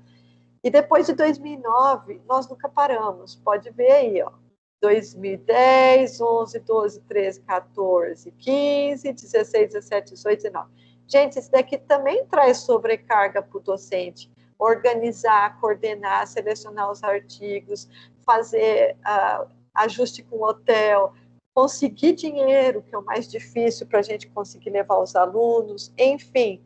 O último foi em 2019, em Padre Bernardo, lá no Hotel Fazenda Mestre Darmas, e alguns de vocês participaram. Foi um evento muito legal. Aqui tem algumas fotinhas, né? 2016, de quem participou do WPOS da WComp. Depois, 2017, 2018. Aí ficou claro, esse não dá para ver muito bem, mas é 2018. E 2019, que foi o último lá no Mestre Darmas, tá? E eu trouxe para vocês a chamada do 2020, que já está aberta, e o deadline é até 15 de setembro, para vocês poderem submeter a um artigo de 4 páginas, coluna dupla, formato I3E, para que vocês possam participar, e vai ser totalmente remoto. Eu aconselho todos a participarem, porque, gente, é uma interação com todos os docentes, que, claro, participarem, e que podem dar palpite para a melhoria do trabalho de vocês, tá? Tem pesquisadores de diversas áreas. Então, apresentando, vocês podem ter, às vezes, insights muito interessantes para os trabalhos de vocês, que não aconteceria se vocês não participassem do WComp ou WPOS, ok? E o WComp é aberto a todos os alunos de iniciação científica do nosso departamento também. Ok, aí eu vou mostrar aqui como é que se faz pesquisa bibliográfica pelo repositório da CAPES. Isso aqui é chovendo uma olhada para muitos de vocês, mas pode ter alguém que nunca entrou no repositório periódico da CAPES. E é um imenso recurso que a gente tem no Brasil, e muitos países não têm isso. São 21.500 revistas internacionais e nacionais registradas. Mais de 126 bases de dados de documentos científicos. E aí, como é que vocês vão acessar? Pelo acesso remoto via café. Então, abrindo aqui pelo Google, qualquer browser que vocês colocarem, vocês vão ver o acesso café aqui em cima. E aí, vocês vão escolher a Universidade de Brasília, como está aqui, tá? E aí vão enviar. A próxima tela que vai aparecer é isso aqui, e aqui vocês vão colocar o seu usuário da UNB, então, o nome de vocês, ou a matrícula, @aluno.unb.br, password de vocês, login. Próxima tela. Ele abre para vocês para pesquisar em vários browsers, tá? Por periódico, por livro ou por base. E também tem a busca por assunto, a busca avançada, que vocês podem botar período de busca, enfim, usem esse recurso. É uma fonte de investigação importante para todos nós, brasileiros. Eu coloquei isso aqui no Google Acadêmico, é um artigo que eu publiquei, tá? Aparece lá essa tela, e aí o que vocês fazem? Clica em cima do nome do artigo, ele vai abrir o PDF, vocês vão fazer o download. É isso aqui, é só isso que tem que fazer, tá?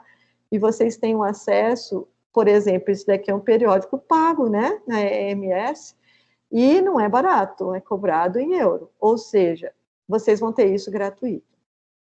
Ok, programação do seminário, último slide, se não me engano. Total de semanas 16, começando por hoje, até 11 de dezembro. Tá? Não faltem, porque a presença de vocês conta a nota no final do semestre. Nós temos 4 palestras convidadas. Na próxima semana é a professora Roberta, que ela vai falar sobre processamento e análise de imagens dermatoscópicas, tá? Ela trabalha em análise dessas imagens.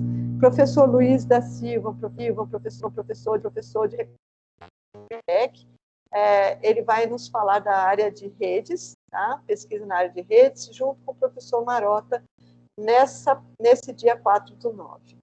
A professora Ana Bazan é uma PQ, se não me engano, 1B do CNPq, ela é professora titular da URGS, da informática da URGS, ela pesquisa da mesma área que eu, de sistemas multiagentes, ela é minha colega de pesquisa, mas ela vai falar sobre um tema muito interessante, que também nos interessa, que é a teoria de redes de ciência. Então, é muito interessante a palestra dela, gente, não deixem de participar, e a gente quer fazer isso daí, lives, tá? E 42 apresentações de trabalhos de aluno, ontem já entrou mais uma, são 43 agora, 28 doutorandos e 14 mestrados. Era isso que eu tinha para falar para vocês. Muito obrigada pela paciência de me ouvir até o momento. Eu abro para perguntas que vocês quiserem fazer, podem perguntar, eu estou à disposição. Se passar o horário das 16 horas, faltam 8 minutos, não tem problema, eu fico aqui e respondo. Tá? Podem se sentir à vontade para vocês perguntarem. Pode levantar a mãozinha, falar no chat, tem uma coisa aqui no chat já. Eu quero esta apresentação, ficou ótimo. Obrigada, Milene. São 25 fellows na I3E no Brasil, de todas as áreas. Obrigada, André. Não é só na área do professor Queiroz, não. Isso aqui são 25 no Brasil inteiro, de todas as áreas, gente. Vocês têm ideia o que é ter um pesquisador desse no programa? A gente merece 6, fala a verdade. Vocês têm que provar que a gente merece 6. Se esmerar para a gente publicar bastante em veículos bons para a gente conseguir chegar aos 6. Obrigado, Rafael agradeceu porque funcionou o link dele, o Wendel mandou um coração. Gente, pode levantar a mão. Eu fui tão clara. ou tão extensa que eu não quero perguntar mais nada, tão louco para ir embora. Eu quero saber quando é que vai ser o coffee break. Gente, o coffee break dos seminários, eu tenho que declarar para vocês que era uma vaquinha dos professores. Isso aí não era, digamos, fornecido pelo programa, porque a gente nunca teve dinheiro sobrando no programa. A Janaína está passando por isso agora, mas todos nós que já fomos coordenadores, é uma ginástica, tá? Você tem que fazer elástico com o dinheiro, porque nunca dá. É sempre menor quantidade do que você tem de necessidade. Então, a gente desvia daqui, tira para ali. Desvia não, desculpa, essa palavra indevida. A gente tira de um lugar para colocar no outro, por prioridade definida pelo colegiado, mas sempre falta, não é sobra. Então, é difícil, tá? O André já se despediu. Coffee break, então, não vai ter porque é à distância, mas sintam-se à vontade para comer aquele bolinho, aquele salgadinho, aquilo que vocês tiverem de lanche aí hoje na casa de vocês, fiquem à vontade. Pena que a gente não pode compartilhar, né? Não dá para compartilhar. O Daniel Sade, não temos saudade do subsolo. Ó, esse coitado esteve lá conosco, ele sabe muito bem o que é. O que é que eu estou me referindo que saímos do subsolo? Só isso já foi uma vitória grande. Bom, professora Janaína, professora Edna, que esteve presente, a professora Milene, o professor André, parece que o André já saiu. Professor Ricardo Jacob também esteve presente. Professor Jacob, que esteve presente. Tem alguém que quer complementar alguma informação da sua área de pesquisa ou alguma coisa que queira deixar claro? Hércules, pode falar. O Theo também está presente aí, ó, o Thiago está presente. Hércules, depois a Edna. Pode falar, Hércules. Não, eu perguntei no chat aí, passou, só uma dúvida. Eu sou mestrando novo, entrei agora no começo do ano, aí tem o certificado de proficiência em inglês, que era para ser entregue até o final do ano. Eu queria saber se esse prazo vai se estender ou se ainda continua. Boa pergunta, Hércules. Boa pergunta mesmo. Porque eu mesmo tinha me matriculado no curso e até o próprio curso parou na pandemia. É verdade. Eu me lembro que o DPG retirou, por exemplo, está permitindo extensão de defesas, mas eu não sei se naquele expediente que eles mandaram, talvez a professora Janaína ou o Wendel saiba responder melhor. Eu não vi nada lá sobre exigências dos programas individuais, se isso pode ser postergado também. Você sabe, Wendel ou Janaína? Na verdade, assim, o DPG, ele está com flexibilidade, um entendimento, assim, muito flexível com relação a exigências de prazos ou de demandas que requerem, né, digamos assim, essas exigências, né, que são requeridas e tem prazo específico para isso. Eu sei que para esse semestre em particular, né, a flexibilização, ela tem sido bastante característica, né, dentro do discurso do DPG. Então, se houver por exemplo, se o seu prazo para apresentar o exame de proficiência era esse semestre e não foi possível você conseguir mostrar realmente, né, que não foi viável você realizar essa prova de proficiência, eu acredito que há a possibilidade, sim, de adiamento do prazo, né? Então, por exemplo, tentar o próximo semestre, coisa do tipo. Agora, dá uma olhada também, né, que tem o próprio UNB Idiomas, né? Eles também agendam prova, né? Então, de repente, ver qual que é o calendário da UNB Idiomas para a realização de provas de proficiência, né? Porque eles também realizam, né? Então, é uma outra alternativa aí que recomendo bastante que vocês olhem, né? Tá certo, obrigado. Tá? Mas, de qualquer forma, se, por exemplo, agendou, aí aonde vocês iam fazer a prova já tinham pago, por exemplo, e aí eles adiaram por conta dessa questão da pandemia, aí enviando num processo SEI essa justificativa, acredito que a gente consiga respaldar lá no DPG um adiamento justificado, né, para evitar, né, problema, né, dada a exigência da apresentação desse exame de proficiência. Mas, se não, né, eu recomendo aí dar uma olhada com o NB Idiomas, né, porque eles também realizam essas provas, e aí eles estão dentro de um calendário mais, digamos assim, né, mais de acordo com o calendário da UNB. Janaína, tem outros alunos perguntando aqui sobre o exame de qualificação, se está sendo prorrogado. Eu acho que isso já foi respondido, né, pelo que você falou aí. Exato, exatamente, segue o mesmo raciocínio. Tá bom. Professora Edna, por favor. Só voltando aqui. Pronto, voltou aqui, porque a rede está um pouco lenta. Não, Célia, só gostaria de parabenizá-la. É a primeira vez que eu assisto essa primeira aula de seminários. Confesso a você que eu não tinha ideia como era. Fiquei encantada. Acho que dá uma visão, né, muito importante para a gente do programa e tudo. Então, acho que os alunos, né, conseguem ter essa visão. Estou igual a Milene, acho que você podia compartilhar essa apresentação conosco, porque acho que é muito esclarecedora para a gente ter essa ideia geral, né? E assim, eu estou com 3 alunos que entraram recentemente no programa, que estão esse semestre na sua disciplina. Então, assim, é mais só para parabenizá-la mesmo e dizer que, nossa, muito boa mesmo. Tá? Pretendo todos os semestres, se possível, estar sempre presente. Acho que é um bom momento, né, para termos uma ideia e sabermos como está tudo.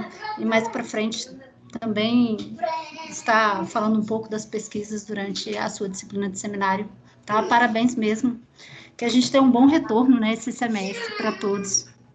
Isso, obrigada, professora Edna. Só para avisar, eu já escrevi aqui no chat, os slides já estão lá no Teams, está disponível para vocês acessarem, no canal Seminários 1 de 2020, e a gravação também vai ficar disponível nesse mesmo local, nos arquivos, lá no canal Seminários 1 de 2020, tá? Podem acessar lá que vocês vão ver. Obrigada, professora Edna. Já fez palestra em seminários, eu me lembro disso, que eu já convidei. Inclusive, todos os professores que entram no Departamento de Ciência da Computação, mesmo antes deles serem do nosso programa, a gente convida para apresentar suas pesquisas nos seminários, que é uma forma de integrar os docentes ao nosso programa e também chamar atenção para a importância deles participarem no programa e não ficarem somente na graduação. A vinculação com a graduação, com a iniciação científica, isso tudo fortalece muito o nosso programa. Então, a professora Edna, uma que aceitou a fazer palestras para a gente, ela já veio, mas assim que ela pedir, porque todo mundo que me pede, gente, eu abro vaga, tá? Se a professora Edna tivesse mandado, Célia, quero apresentar esse semestre, eu dava um jeito dela apresentar esse semestre. Não, Célia, foi mesmo, eu não mudei. Não, eu estou deixando um pouco mais para frente, eu estou com um grupo bom agora, a gente, né, vai amadurecendo mais agora, focando mais numa área específica, mas pode deixar. Não é porque você não convidou mesmo, não, foi porque eu não mandei mesmo. Mas assim que der, no outro semestre, com certeza, eu vou te mandar uma mensagem. E obrigada. Bem. Obrigada, Edna. Eu só peço assim, a quem esteve presente e conseguiu assistir, fale com seus colegas que está tudo disponível no Teams, pelo menos isso, essa época de pandemia está nos favorecendo. A gente tem tudo gravado para vocês assistirem depois. Não vai fazer falta não estar aqui presente, sempre estando presente, né? Melhor, porque vocês podem perguntar, interagir mais. Mas vocês podem assistir tudo que foi conversado aqui, estando também assistindo o que está lá no Teams já, está disponível, tanto os slides quanto vai estar lá a gravação. E todas as apresentações dos seus alunos, ou vocês, vai estar tudo gravado lá, gente. Então, que nem diz o Marota, é vergonha nacional. Se preparem para vocês não estarem pagando mico ao nível nacional, porque qualquer que quiser acessar, a gente vai estar liberando aí acesso, convidado. Tá? Obrigado pela participação. Professora Janaína, tem mais alguma coisa que você gostaria de falar? O professor Jacob ainda está aí? Eu não vi. Não sei se ele está. O Hércules ainda está com a mãozinha levantada. É alguma coisa novamente, Hércules? Não, eu esqueci de baixar a mãozinha. Ah, tá bom. Tem algum professor mais aí, gente, que eu posso ter perdido na hora de, sei lá, de estar dando scroll aqui no Meeting Chat? Pode ser que eu tenha perdido alguém. Jeremias! Jeremias estava presente e ficou calado todo o tempo, Jeremias. Ah, não é possível isso. Ele perguntou, tem alguma diferença de equivalência para a nova classificação de periódicos? Olha, Jeremias, o que a gente viu é que na nova classificação de periódicos, eles estão usando o percentil, tá? Então, é o índice de percentil de cada periódico que você pode acessar ou por Web of Science ou pela Scopus, variando sempre de 12,5 para 12,5. Então, acima de 70 e quanto que dá, gente? 70 e poucos já cai no A1. E aí vai descendo. 75%. Então, de 25 a 25. Então, o que está nos 50%, os 2 primeiros quartis, ele é considerado A, e que está dos 50% para baixo é considerado B. Aí isso. Ele vai, na verdade, subindo acho que é de 17,5, não, 17,5, 17,5, né? Não, é 25 dividido por 2, né? É porque são 8, né? Agora são 8 os extratos, né? Então é dividir em 100 dividido por 8.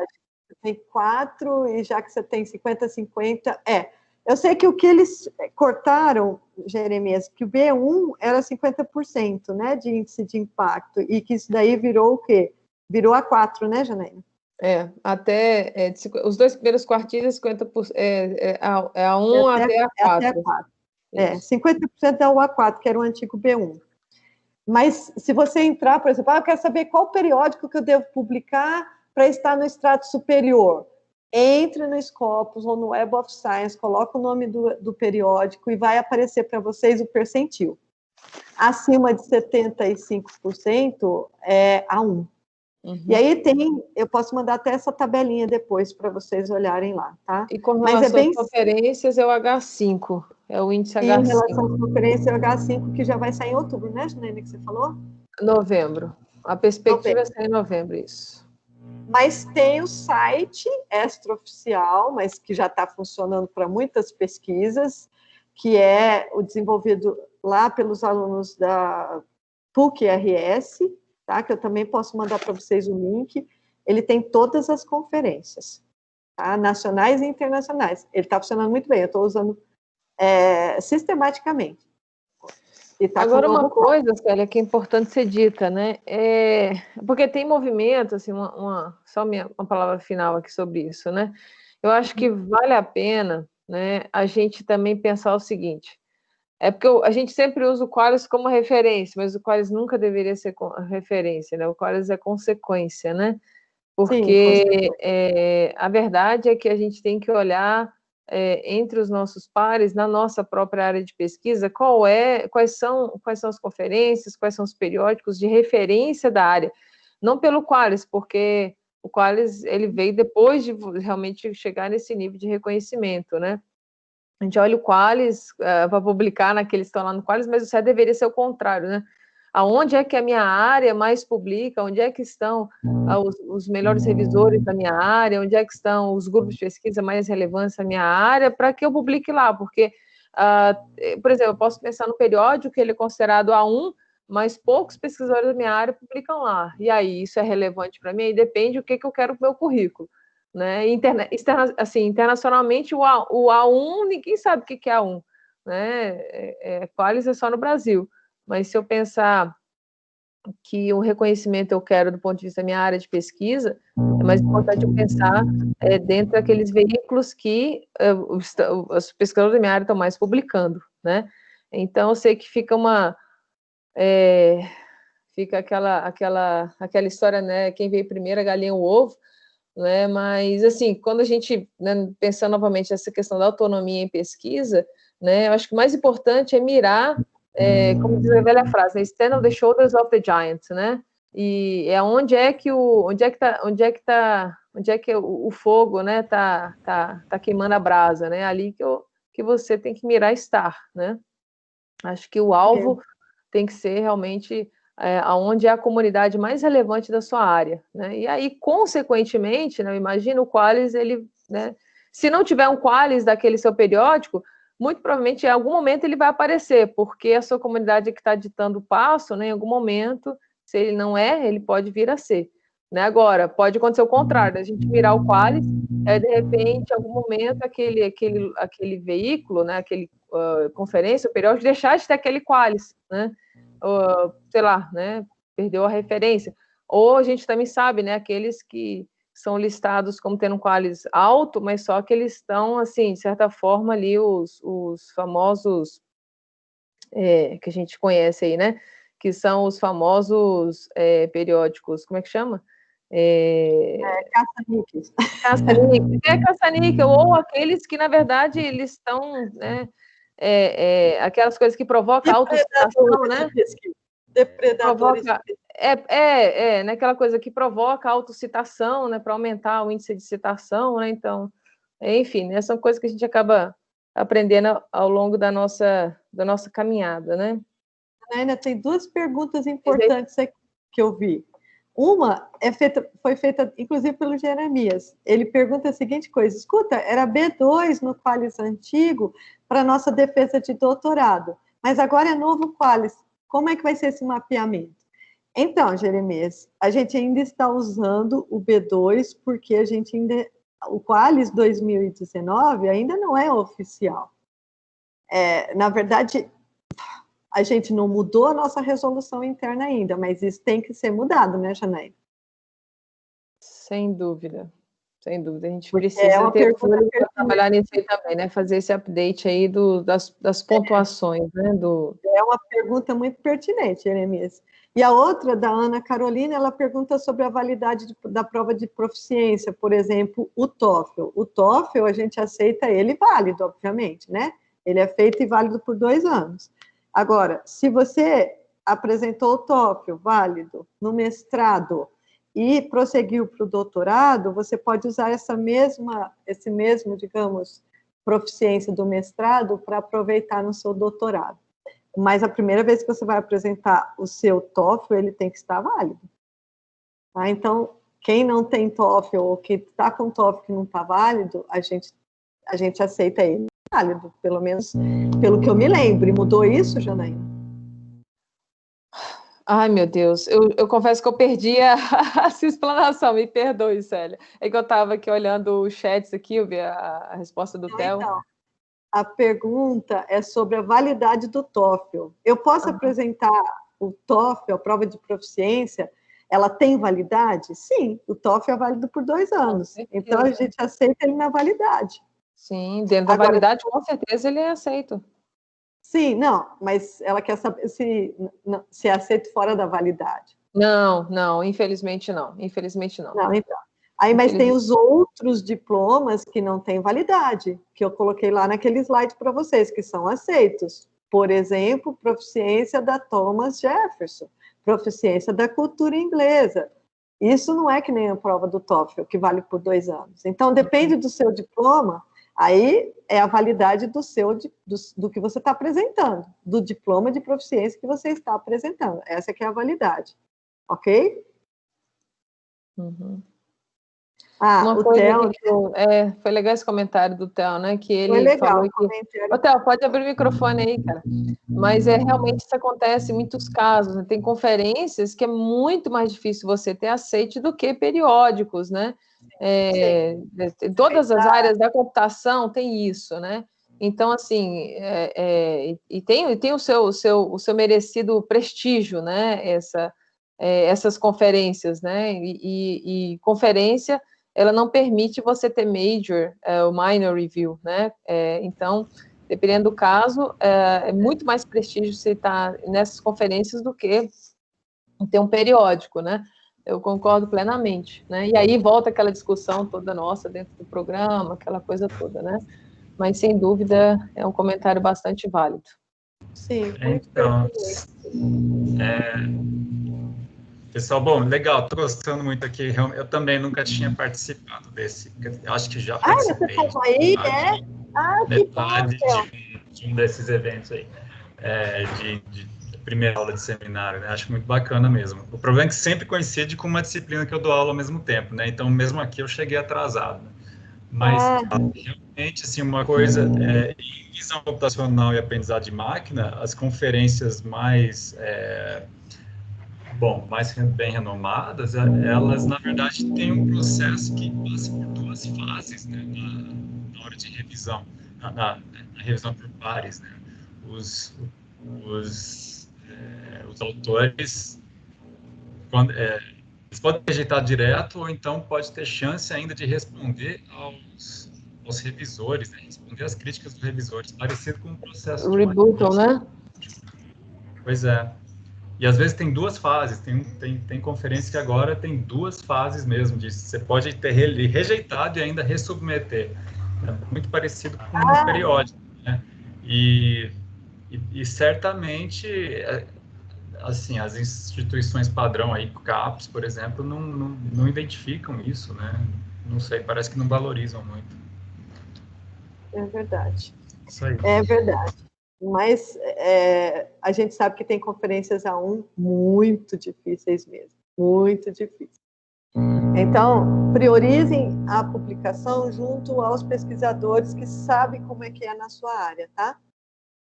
Tem uma outra pergunta aqui, deixa eu ver, do Rafael, que pode ser de algum outro aluno de doutorado. Vocês têm que conversar com os orientadores sobre esse prazo do Covid, como é que vai ficar. Não é que foi suspenso, é que pode ser estendido conforme justificativa, que a justificativa é o Covid, mas conforme entendimento do seu orientador. Tá? Então, conversem com ele, para que vocês possam ter o processo oficializado, tá? Minha pergunta aqui, a pergunta do Rafael, minha dúvida é o seguinte, é extensão de bolsa ou a extensão do prazo de defesa, né? Porque são duas coisas diferentes, né? Não, mas quem está com 12 meses de extensão não tem mais bolsa, Janê. Não, mas tem casos que a bolsa foi estendida, dependendo do caso da CAPES, nesse semestre agora, inclusive, né? Agora chegou essa coisa de extensão de bolsa, né? Não, mas desde junho, na verdade, talvez antes, a gente já estava a CAPES já tinha pedido isso, tanto que a gente já tinha solicitado para quem quisesse 3 meses de extensão da bolsa. E agora vem a possibilidade de estender 6 meses, né? Lembrando que se a bolsa ela for prorrogada, ela fica alocada apenas para aquele aluno, ela não pode ser realocada, né? Então tem que fazer com certa prudência isso aí, né? Com relação ao prazo de defesa, se vocês não pediram, né, podem pedir sim, né, a extensão do prazo de defesa, tá? Isso a gente já tinha divulgado, naquele período que a CAPES tinha passado, eu também já tinha passado para o pessoal, né, a possibilidade de pedir a extensão do prazo de defesa, tá? Se de repente seu nome não foi nesse lote aí, então a gente pode pedir, claro, com a anuência do orientador ou da orientadora, para solicitar essa extensão, né, para quem já está aí nos momentos finais aí da finalização da pesquisa, tá? Sim, tem uma outra pergunta da Ana, que ela queria saber, cadê a Ana? Cadê a Ana? De seleção, né? Já saiu o novo edital de seleção. Saiu o edital de seleção, Janaína, esclareça. Não saiu, Ana. Não, mas saiu um específico, né, Janaína? Saiu agora um específico para doutorado, né? Tem no caso aí, para a chamada CAPES, foi o edital de ações emergenciais da CAPES, né? E aí a UNB concorreu a um projeto, né? E o nosso grupo, liderado pela professora Alba, né, estava nesse grupo que conseguiu, né? E a gente está com 3 vagas de doutorado, 3 bolsas de doutorado nesse edital que está aberto, e ele vai até o dia 1º de setembro, tá? Até o 1º de setembro para esse aqui. Com relação ao novo edital, né, a gente espera que até o fim do ano a gente lance aí o nosso edital de nova seleção de alunos, tá? Mas, por enquanto, realmente o foco aí foi tentar apagar os incêndios aí por conta desse reinício de aulas, pessoal, tá?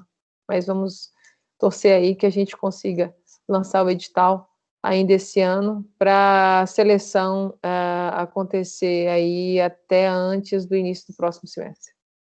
A professora Milene entrou. Quer falar alguma coisa, Milene?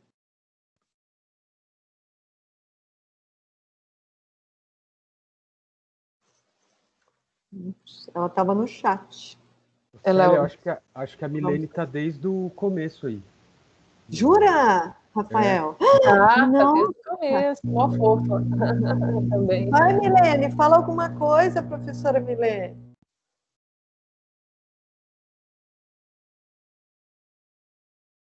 Rafael, ela está inibida. Você quer falar por ela? Não, ela já escreveu, a gente já tinha conversado sobre isso, eu queria só saber se tinha alguma novidade, mas é aquilo mesmo que você explicou, Sênia. Tá bom. Tem que pedir, né? Obrigado. Tem que pedir, tem que pedir. É É porque só assim, mandar eu um acho, e-mail. a gente Manda um acha que vai e-mail pro dar, Wendel. a gente acha que vai dar para defender até dezembro, mas aquela coisa, assim, vai que não dá, né? E se tem essa possibilidade, é bom a gente É uma segurança que eu ter uma recomendo. segurança. Enfim. É uma segurança. Ok. A Janaína está tendo que sair. Gente, tem mais alguma pergunta? Ô, Rafael, eu vi que você já carregou sua apresentação, mas você não pôs no dia, né? Certinho, você botou no geral. Você botou lá Então, no... Aí, eu vou mudar ela de lugar, tá? Pode deixar. Tá bom, obrigado. É que Eu vou você subir botou no mais uma. general. Eu vou subir mais uma amanhã, daí eu já subo direitinho. Tá bom. Mas essa que você botou lá, não precisa se preocupar, não. Eu vou mudar ela para ficar no dia que você vai apresentar, tá bom? Beleza, obrigado, Célia. Gente, muito obrigado pela participação. Achei muito, muito legal as perguntas. Sabe o que eu estou achando até mais legal? Não tem que pagar lanchinho. Eu estou achando super jóia esse negócio. De fazer a distância. A gente só não interage, né, com as pessoas diretamente, mas foi muito proveitoso. Obrigado pela participação. Se vocês tiverem qualquer dúvida, aquele e-mail que eu coloquei lá, o guedini@nbbr, é o que eu respondo, tá? Às vezes cai no garbage e eu nem vejo, como a Ana falou, mas já mandei e não me respondeu. Vai ver que eu não percebi, caiu no lixo, mas manda de novo, porque aí eu posso ver e responder, ok? Muito obrigado pela participação. Wendel, você quer umas palavras? Porque o Wendel também estava aí e eu não abri a palavra dele, ele não levantou mãozinha. Wendel, você ainda está aí? Acho que não. Então tá, gente, estou encerrando por aqui, vou parar a gravação. Muito obrigada pela participação de todos e um excelente semestre à distância. Abraços. Abraço, tchau, tchau.